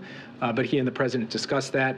I spoke with Lloyd Austin, who was on his way to the NATO Defense Ministerial, about those requests. Secretary Austin is following up on that. And as I said in my opening comments, you can expect to see American planes flying into Israel to deliver military capabilities to support Israel. Yeah. Just a follow up on Iron Dome. How effective has it been in deterring the attacks? And I know you mentioned this a bit in terms of the interceptors, but has Israel asked for interceptors on an ongoing basis in light of the situation? You ask how effective it has been in deterring. I can't say that it is deterred, obviously, because a huge number of rockets have fired, but it has been effective, as it typically is, in taking a lot of those rockets out of the sky and saving countless lives by doing so. Now, of course, some rockets have gotten through to tragic cost, and that has been the pattern we have seen in previous conflicts as well. Now, Israel will have an ongoing need for interceptors, because an air defense system is only as good as your ability to continue to put interceptors in that can take out the rockets that are coming to kill civilians and rain down terror on cities. And we are committed to making sure that we are working with Israel to produce and supply the requisite number of Iron Dome interceptors so that they can keep those systems going on an indefinite basis going forward, because we cannot say how long this will be going on. Yeah. Thank you. Jake, will you support Israel militarily and rightly denounce this horrific and heinous act against Israeli civilians? How can you make sure that Israel goes after Hamas and its infrastructure in Gaza, not 2 million Palestinians who are trapped with no water, with no electricity, with no medical supply? The UN schools are overflown now. The number of dead is reaching 850 so far, including 6 members of one family of the former ambassador to Washington. How can you make sure that this is not revenge, but actually going after Hamas, who committed this horrible crime? Well, as the president said today, the difference between countries like the United States and Israel is that we do not deliberately target civilians. We are strongest when we are committed to the rule of law, and we work to make sure that all military operations are conducted consistent with the rule of law and the law of war. That is something that President Biden and Prime Minister Netanyahu have discussed, not just in this context, but in previous contexts as well. That is something the United States has always stood for and always will continue to stand for. Yeah. Sorry, can you confirm that the Egyptian intelligence has passed information to the Israelis that the attack is imminent, or some attack is going to happen? I cannot confirm that. Yeah. Prime Minister Netanyahu tweeted on Saturday telling residents of Gaza to leave now because we will operate forcefully everywhere. Where is the idea of where people in Gaza will go? This is something also that we have been discussing with our counterparts in Israel and with our counterparts in Egypt. And without getting into the specifics of safe passage for civilians and so forth, I will say it's something that the U.S. government is seized with in supporting how we do that operationally. But the details of that are something that are being discussed among the operational agencies, and I don't want to share too much of that publicly at this time. Imminently, or what is the... I'll leave it at the fact that we are focused on this question. There are consultations ongoing, and I'll share more when I have an update for you. Yeah. Following up on that question about what the president said about talking to the Israeli prime minister about democracies and the laws of war, was that a warning to the prime minister, and why did the president feel that was necessary to bring that up in the call today? It was not a warning. The call today was not President Biden warning Prime Minister Netanyahu about anything. It was two leaders talking to one another, one who is leading a nation that has suffered an unfathomable attack, and another nation who is standing behind them foursquare in the defense of their country. And the conversation carried on in those terms, and the two leaders spoke in a collaborative fashion, as they always do. No, I cannot accept the characterization of your question. Yeah. Thanks, Jake. I have two questions. First, some reports are saying that IRGC commander was in Lebanon. Ismail Khani was in Lebanon a few days ago, and he left to Syria. Also, you are saying that Iran is complicit in this attack.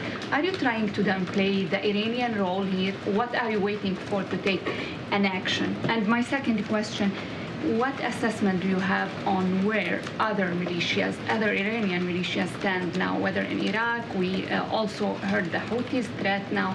Can you give us an update? And is there a risk on the U.S. troops in the region? Thank you. So on your first question, I laid out our view, which is the broad complicity based on the long-standing support that Hamas is giving to Iran. We don't have specific information that ties Iran to this attack. At this time, we don't have that information. We may gain that information in the hours and days ahead, but we don't presently have it. So that's in answer to your first question with respect to the intelligence. With respect to the question of the various militia groups across the region, we do believe that they pose an urgent threat, and that it is certainly distinctly possible that they choose to try to exploit or take advantage of this situation. And we have been sending clear warnings that doing so will result in a firm response and consequences from the United States. And that goes across the board. And we have been clear also in sending a message of deterrence through the movement of the Carrier Strike Group into the Eastern Mediterranean, as well as through the assurance that we will sustain F-16s, F-35s, A-10s in theater to be able to deal with any contingency that the United States might have to deal with in the days ahead. Yeah. Thanks, Jake. The European Union says it opposes a total siege of Gaza. What's the U.S. position on that? I have seen those reports, but my understanding is that is not the concept of siege is not something that, in fact, is going to be pursued by the Israeli government. But we are consulting with the Israeli government about their actions in this regard. And like I said before to a previous question, President Biden and Prime Minister Netanyahu had the opportunity to talk through the difference between going full bore against Hamas terrorists and how we distinguish between terrorists and innocent civilians. Yeah. Thank you so much, Jake. Just zooming out to China, is the U.S. worried that this attention now to Israel is going to detract resources from the Indo-Pacific? Have you communicated with Beijing about this attack in Israel? And just going to Senator Schumer's comments, he said he was disappointed by President Xi's soft response. Has that been part of the discussions here?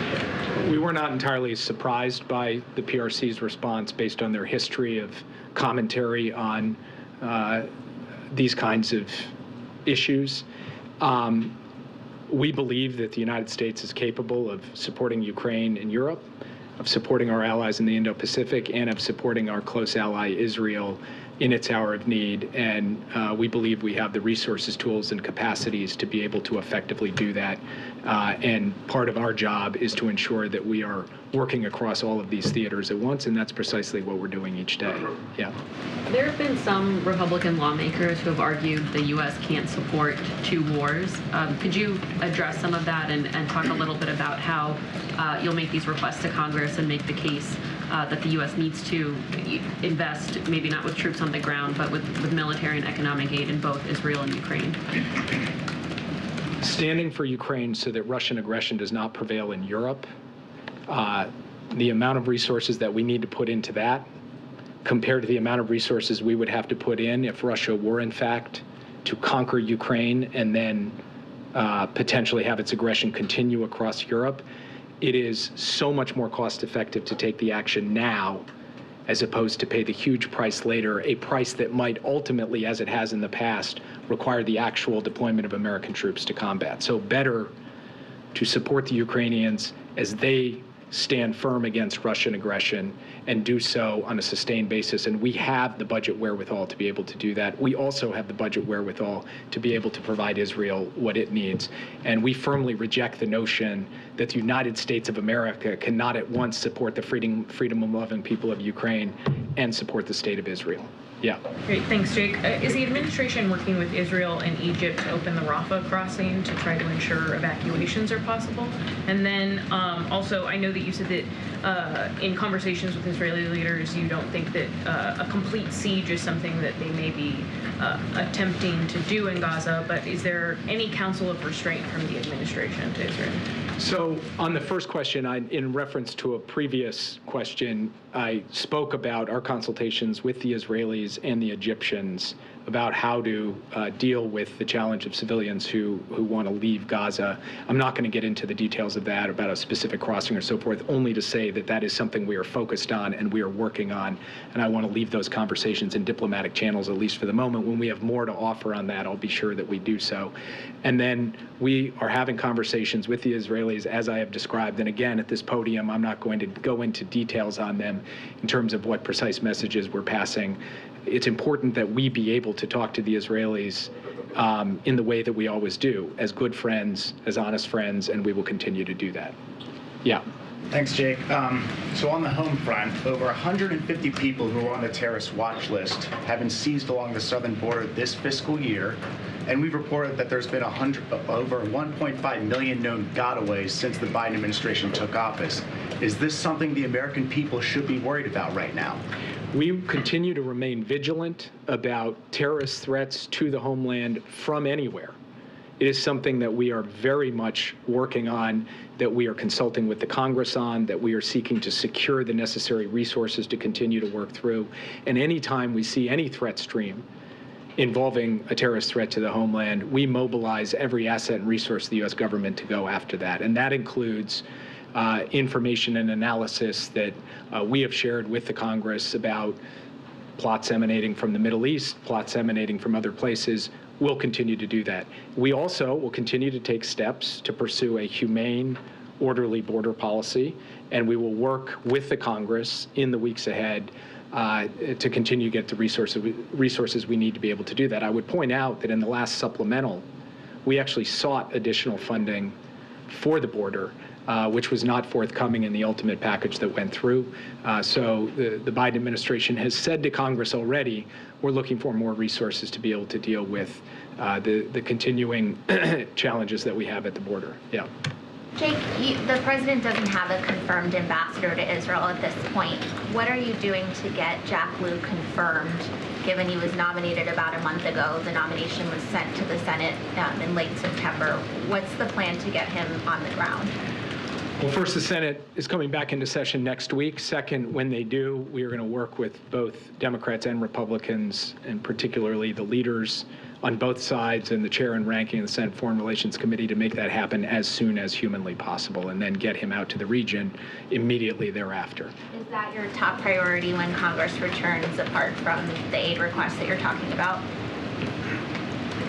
Well, it's hard to answer top priority in the sense that our top priority when Congress comes back is going to be the full spectrum of needs that Israel has. Some of that is related to the support that we're seeking from Congress, and then, of course, having high-level diplomatic representation is going to be critical as well. So we will move urgently on that the minute that they come back. Yeah. Can you just clarify your answer earlier? I'm sorry. Can you just clarify your answer? Sorry, it's the... Yeah. Just one question. Can you just give us where things stand with the normalization deal? Is that on hold now? Is there any progress? Or do you see any progress for that? So we are right now focused on dealing with the immediate challenge that we are confronting and that Israel is confronting. And so I'm not going to give a characterization on the state of play on normalization. It's not on hold. But obviously over the last 4 days, all of our attention with respect to our support for Israel has been focused squarely on this conflict, on this heinous, brutal attack, and on helping Israel be able to defend itself. We're going to continue to try to do that. Can you just clarify your answer here? Yes. You and the president have both compared Hamas to ISIS. What does that say about the U.S. approach to Hamas going forward?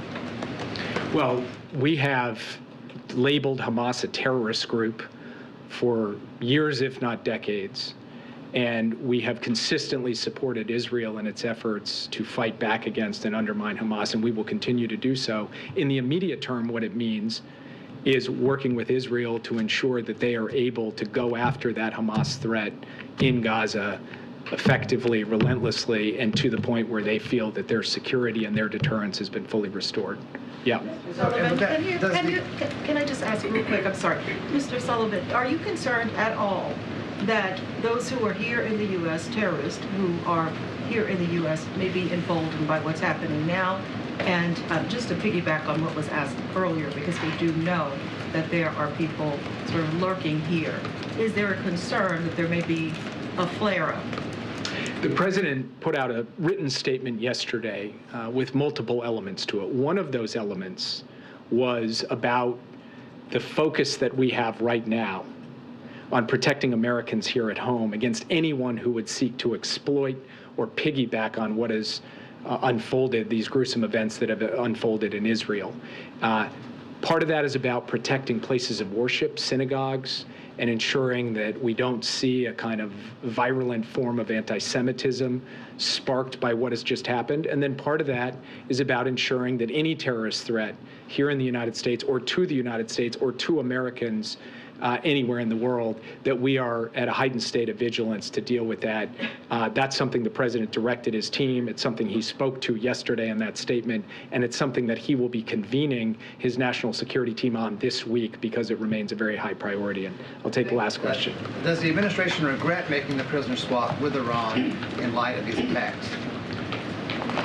The United States does not regret bringing home American citizens who have been unjustly detained abroad. As I said before, the president has no higher priority than to get Americans home. Right now, we have Americans who are being held hostage by Hamas in Gaza. That is a high priority. Bringing those Americans home from Iran was a high priority, from Afghanistan, from Venezuela, from other places as well. And we stand by bringing those people home because that is the duty of the commander-in-chief, is to get innocent Americans out of captivity in places that they are being unjustly detained. Thanks. Jake, if Israel strikes Iran, what level of support can they count on from the U.S.? Thanks, Jake. All right, hello, everyone. Thanks for streaming with us. That was National Security Advisor Jake Sullivan briefing the press after President Biden had addressed the nation on the crisis in Israel, the war in Israel, and the way that the United States is going to support Israel in its effort to respond to this atrocity. Among other things, he confirmed that the U.S. would send supplies to Israel, that the aircraft carrier is in the Eastern Mediterranean in order to deter any further spread, and that was a very, very high priority. The National Security Advisor said the United States wants to make sure that this violence does not spread and that no one takes advantage of this moment in order to set off a wider conflagration. A couple of things that stood out, one being that Jake Sullivan confirming that Biden and Netanyahu, they've had 3 phone calls so far. They discussed in particular the U.S. helping with the hostage situation, in particular those American hostages that are being held. That U.S. help is already headed into the region to deal with that. Number 2, his direct quote there about American airplanes.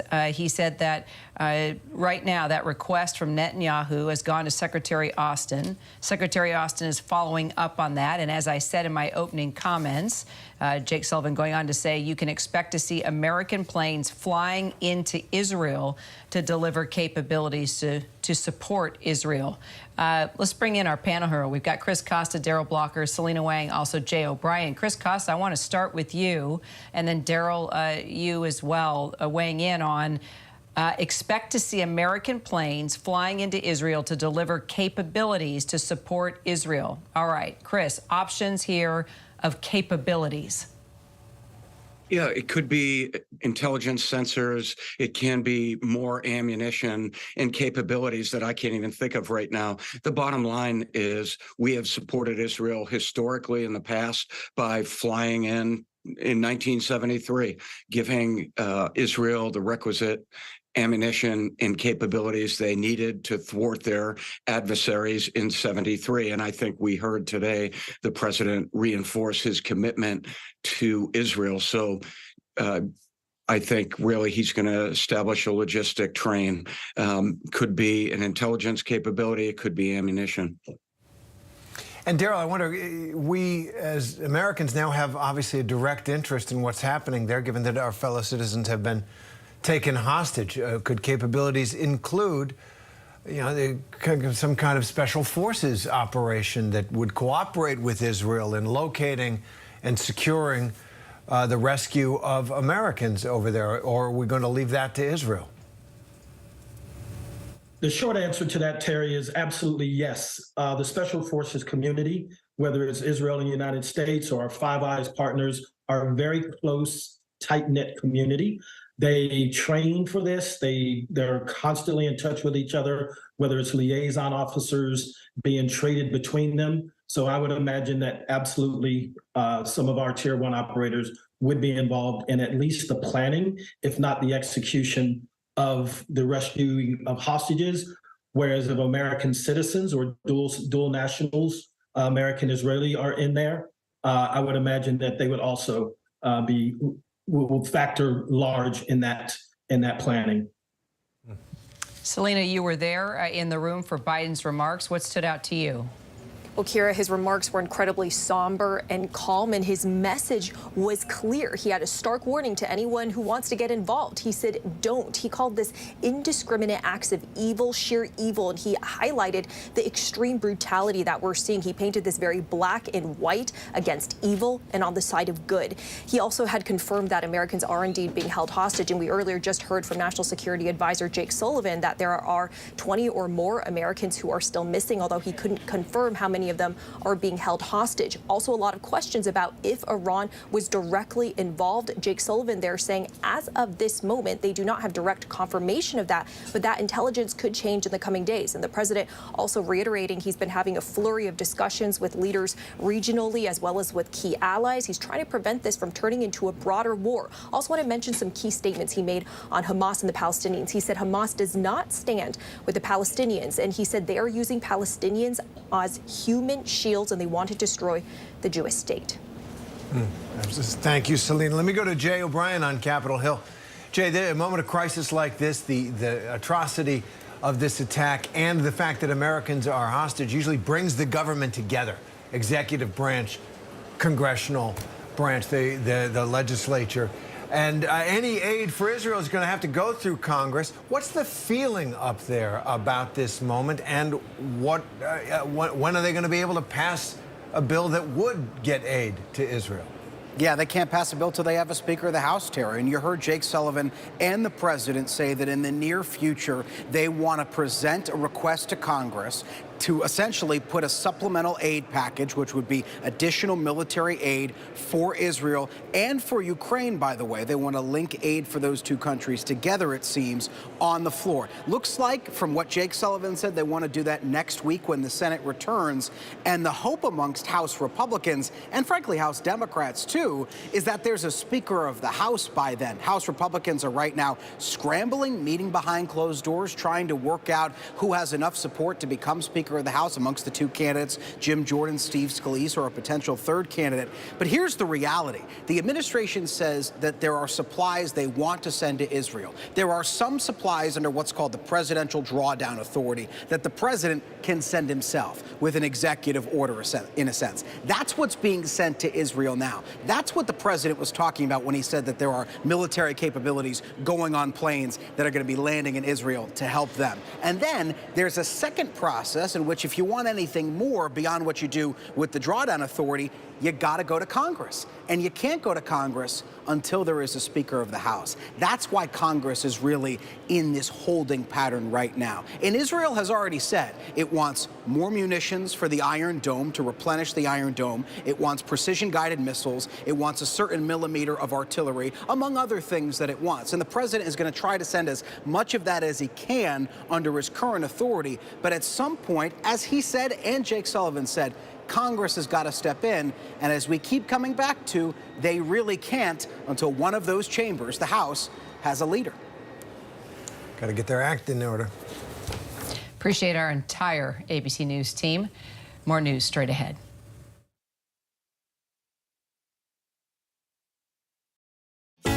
First thing in the morning. There's a lot going on. Everybody in that home is okay. To catch you up with what happened overnight. We are here at fashion's biggest night out. What's happening today? YouTube has unveiled a new set of policies. What people are talking about, the new ad campaign. Fast, straightforward. With some fun in between. A real-life Barbie dream house. A name change for the Wienermobile. First thing in the morning. America This Morning. America's #1 early morning news. On ABC News Live. From America's #1 news source comes the all-new ABC News app. Breaking news, incredible video, faster, smarter, and it can customize to you and your interests. If you love being in the know, you're gonna love this. Experience what all the buzz is about. Experience the all-new ABC News app. Download it now. First thing in the morning. There's a lot going on. Everybody in that home is okay. To catch you up with what happened overnight. We are here at fashion's biggest night out. What's happening today? YouTube has unveiled a new set of policies. What people are talking about, the new ad campaign. Fast, straightforward. With some fun in between. A real-life Barbie dream house. A name change for the Wienermobile. First thing in the morning. America This Morning. America's #1 early morning news. On ABC News Live. Reporting from the Fulton County Courthouse in Atlanta, Georgia, I'm Olivia Rubin. Wherever the story goes, we'll take you there. You're streaming ABC News Live.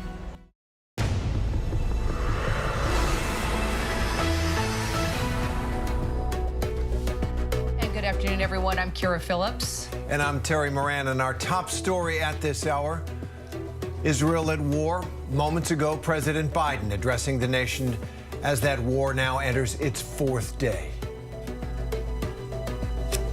In this moment, we must be crystal clear. We stand with Israel. We stand with Israel.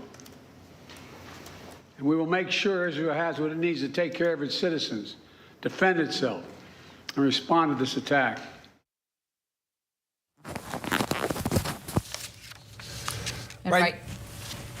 Right now, you're looking at live video inside Gaza, where airstrikes have continued for hours now. The death toll rising on both sides of this conflict. So far, more than 900 people dead in Israel, at least 800 reported dead in Gaza, and thousands more injured.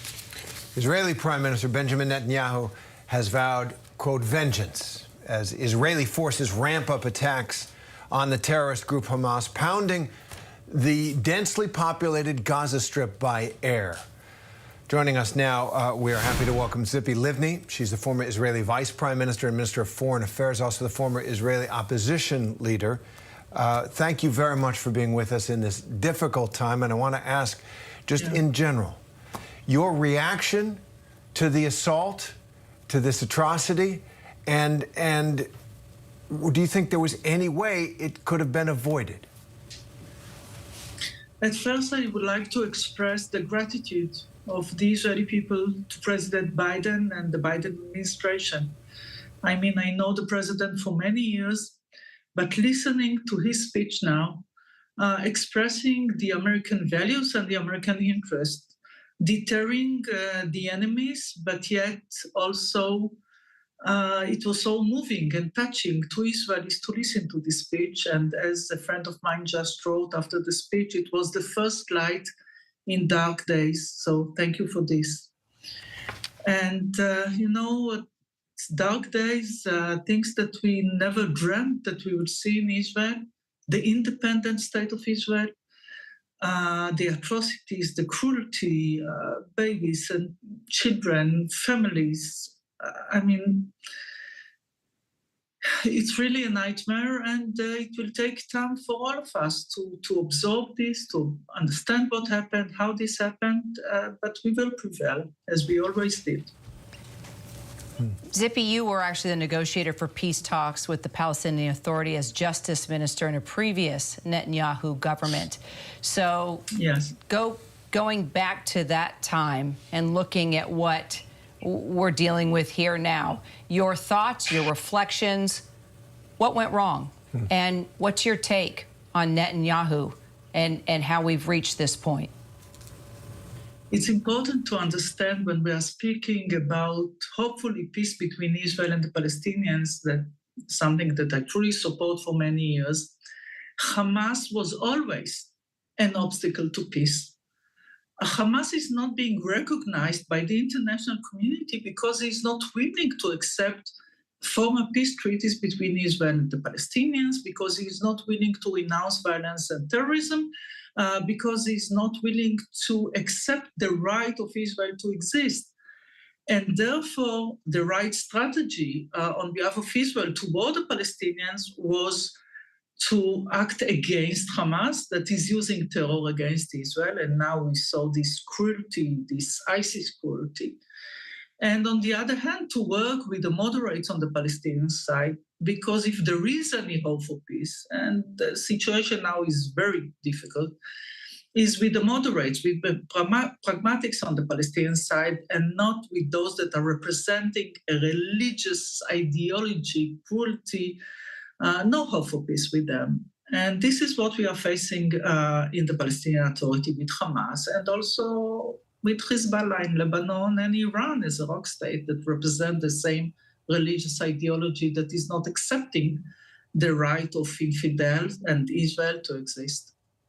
And if I could just follow up on that and underline the distinction you're drawing. There is a territorial and political dispute long-running between Palestinian nationalists and the state of Israel that has been violent in the past. There have been moments of hope and accomplishment towards peace. And you're saying that Hamas is something different, something that isn't, it feels as we learn more and more about this attack, like there's no bottom to the savagery. It's not something that I am saying. I mean, in 2006, I remember the day that Hamas was elected in the Palestinian Authority. And the entire international community, a moment where the United States and Russia stood together, the United Nations and the EU, saying to Hamas, if you want to get legitimacy to you as a government, as a movement, if you want to open Gaza to the world, you need to abide to three parameters. One, to accept the right of Israel to exist, to abide to former peace treaties, and to renounce violence and terrorism. And they are not willing to do so in the expense of the lives of Palestinians in Gaza. I'm not speaking now about Israelis, I'm speaking about their own people. And therefore, it's not something that I'm blaming them for. This is what they are. This is their ideology. This is the charter of this movement. And after seeing, I mean, for many years, we had rounds of operations in Gaza against terror. They targeted Israeli civilians, but I mean, to see the pictures, to hear the stories of young people that went to a party, a music festival, families that were burned within their homes, mothers and children that were abducted. I mean, this is something that you cannot even think about it, observe it. So it's not a blame. It's not my description. This is what we see in Israel now since Saturday. And therefore, this is the role of the international community, to help Israel to stop it. It's not just an Israeli problem. And this is about right and wrong. It's about where you stand. It's about whether you are part of the free world led by the United States. And when this is the case, the entire world should stand with, and this is what we are seeing now, standing with Israel against these kind of atrocities that Hamas represent. So it's not about the Israeli-Palestinian conflict. It's about this religious ideology, hideous ideology and action that this kind of terrorist organization, either Hamas, Hezbollah, and of course Iran as a rogue state that supports them. Terrorist group, plain and simple, and it does not represent all the Palestinian people. That's a very, very good point to make. You also point out the importance of the role of the international community here, right? It's going to take so much more than just Israel versus Hamas. But let me ask you this, with your experience and your understanding, and you've been there, done that, is the answer right now a ground war with 360,000 reservists being called up? Netanyahu has laid down the law and declared vengeance upon Hamas. Is that the answer, to go in, occupy Gaza, dismantle Hamas, and then all of a sudden everything is fine? It's not all of a sudden. As I've just shared with you, we are dealing with this problem for many years now. Now, trust me, as a member of the Israeli Security Cabinet in the past, as an Israeli mother, those reservists are our sons. Do you think that we are just sending them to enter to Gaza just because we want to, or that we believe that this is a miracle that will change? No. The choice in the Middle East is between bad options, and we tried everything. And frankly, in 2005, I decided, as an Israeli minister, to evacuate Gaza. We dismantled settlements, we pulled out our forces, I evacuated thousands of Israelis that were born there and lived there because we wanted to create hope for both peoples, for Israelis and for Palestinians. We were speaking about greenhouses, and then we got the green flag of Hamas as a terrorist organization. So we tried everything. And what happened in Saturday and Sunday, and even now, I mean, while we are speaking, in a moment we can hear the siren and I need to go to the shelter. They don't represent the Palestinian people. They represent this extreme religious ideology that do not accept not only Israel, the US, or our liberal values and democratic ideas. And therefore now it's on the air. It's not just another conflict. It's really something that we didn't see until now. And so I don't know what the decision of the Israeli government will be, or what will be the specific method how to make this battle or to dismantle Hamas. But it's clear that the interest of the international community is to dismantle Gaza from weapons and not to have Hamas as the controller of Gaza, the Palestinians living there, and continuous threat to Israeli lives. Well, that's clear. Thank you very much, Tzipi Livni, for that. I appreciate it, and good luck to you. Thank you. Appreciate the insight. Let's get more now from Inez de la Cuetara. She's joining us now from Tel Aviv. Inez, bring us the latest from there on the ground. It's been about half an hour since the president has delivered his remarks. Any type of reaction, anything you have from where you are, your vantage point? Yeah, I think this is a speech the president's speech this evening, his address to the nation, is certainly something that's going to be well received here. He talked about how he stands with Israel, how the U.S. has Israel's back. He talked about the additional support that was coming in, including ammunition to replenish the Iron Dome. He talked about the hostage situation and how bringing Americans home is a top priority. We just got a readout from the Netanyahu side. We found out that the prime minister had spoken to President Biden earlier today. We got strong language from Netanyahu's readout. He says that he told him Hamas is worse than ISIS, that they should be treated that way. He says Biden reiterated that the U.S. stands by Israel and fully supports its right to defend itself. And he thanked the president for his unreserved support and made it clear that a prolonged and powerful campaign would be required in which Israel would win. But then he gets into the gruesome details of what exactly happened on Saturday. We are starting to learn more and more about the details. the massacres that occurred. Just one sentence here from this readout. He says they forced dozens of children, burned them, and executed them. They cut off the heads of soldiers. They murdered the young people who were celebrating at a festival in the wild. So just gruesome details that have been coming out all throughout the day, today, in the last couple of days. And again, President Biden reiterating the U.S.'s really unwavering support for Israel, sending in additional help, and saying the U.S. has been in constant communication with Israeli officials. All right, and as we did hear, President Biden reaffirm support from Israel. And what are you hearing from Israelis about the response? Is there trepidation about what seems to promise a very extensive response, a response that will risk Israeli lives in the effort to defeat, this horror that came to their homes? But what is the mood there?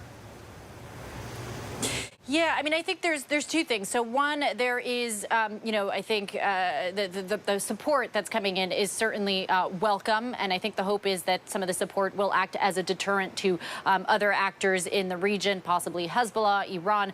But that's unclear that that's actually happening, and that's kind of the second part of all of this is the concern, the possibility of a second front opening up in this war. And today, the IDF did confirm that it was already engaging with Hezbollah on Israel's northern border, so concerns that a new front could open up there. And we, as of just a few moments ago, we're finding out that according to an initial report by the IDF a short while ago, a number of launches from Syria into Israeli territory were identified.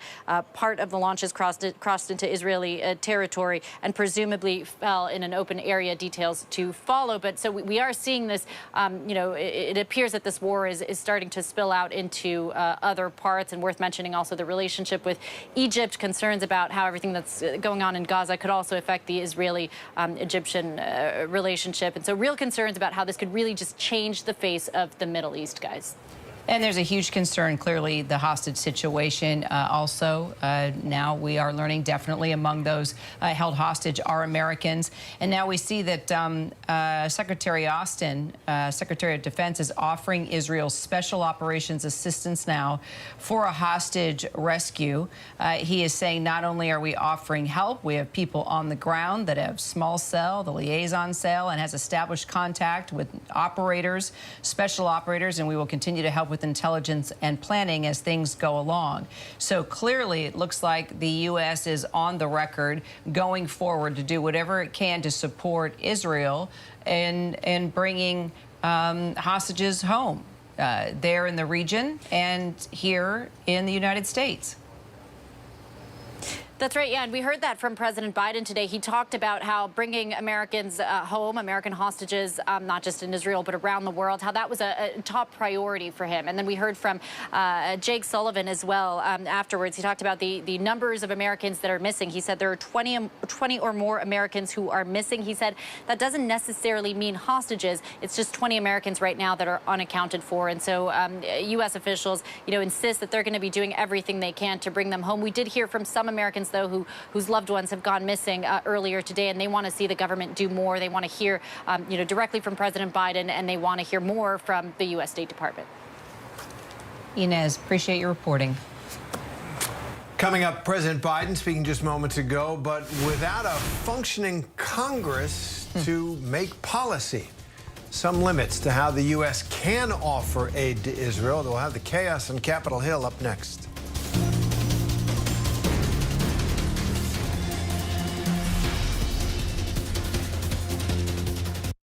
Whenever news breaks, the crush of families.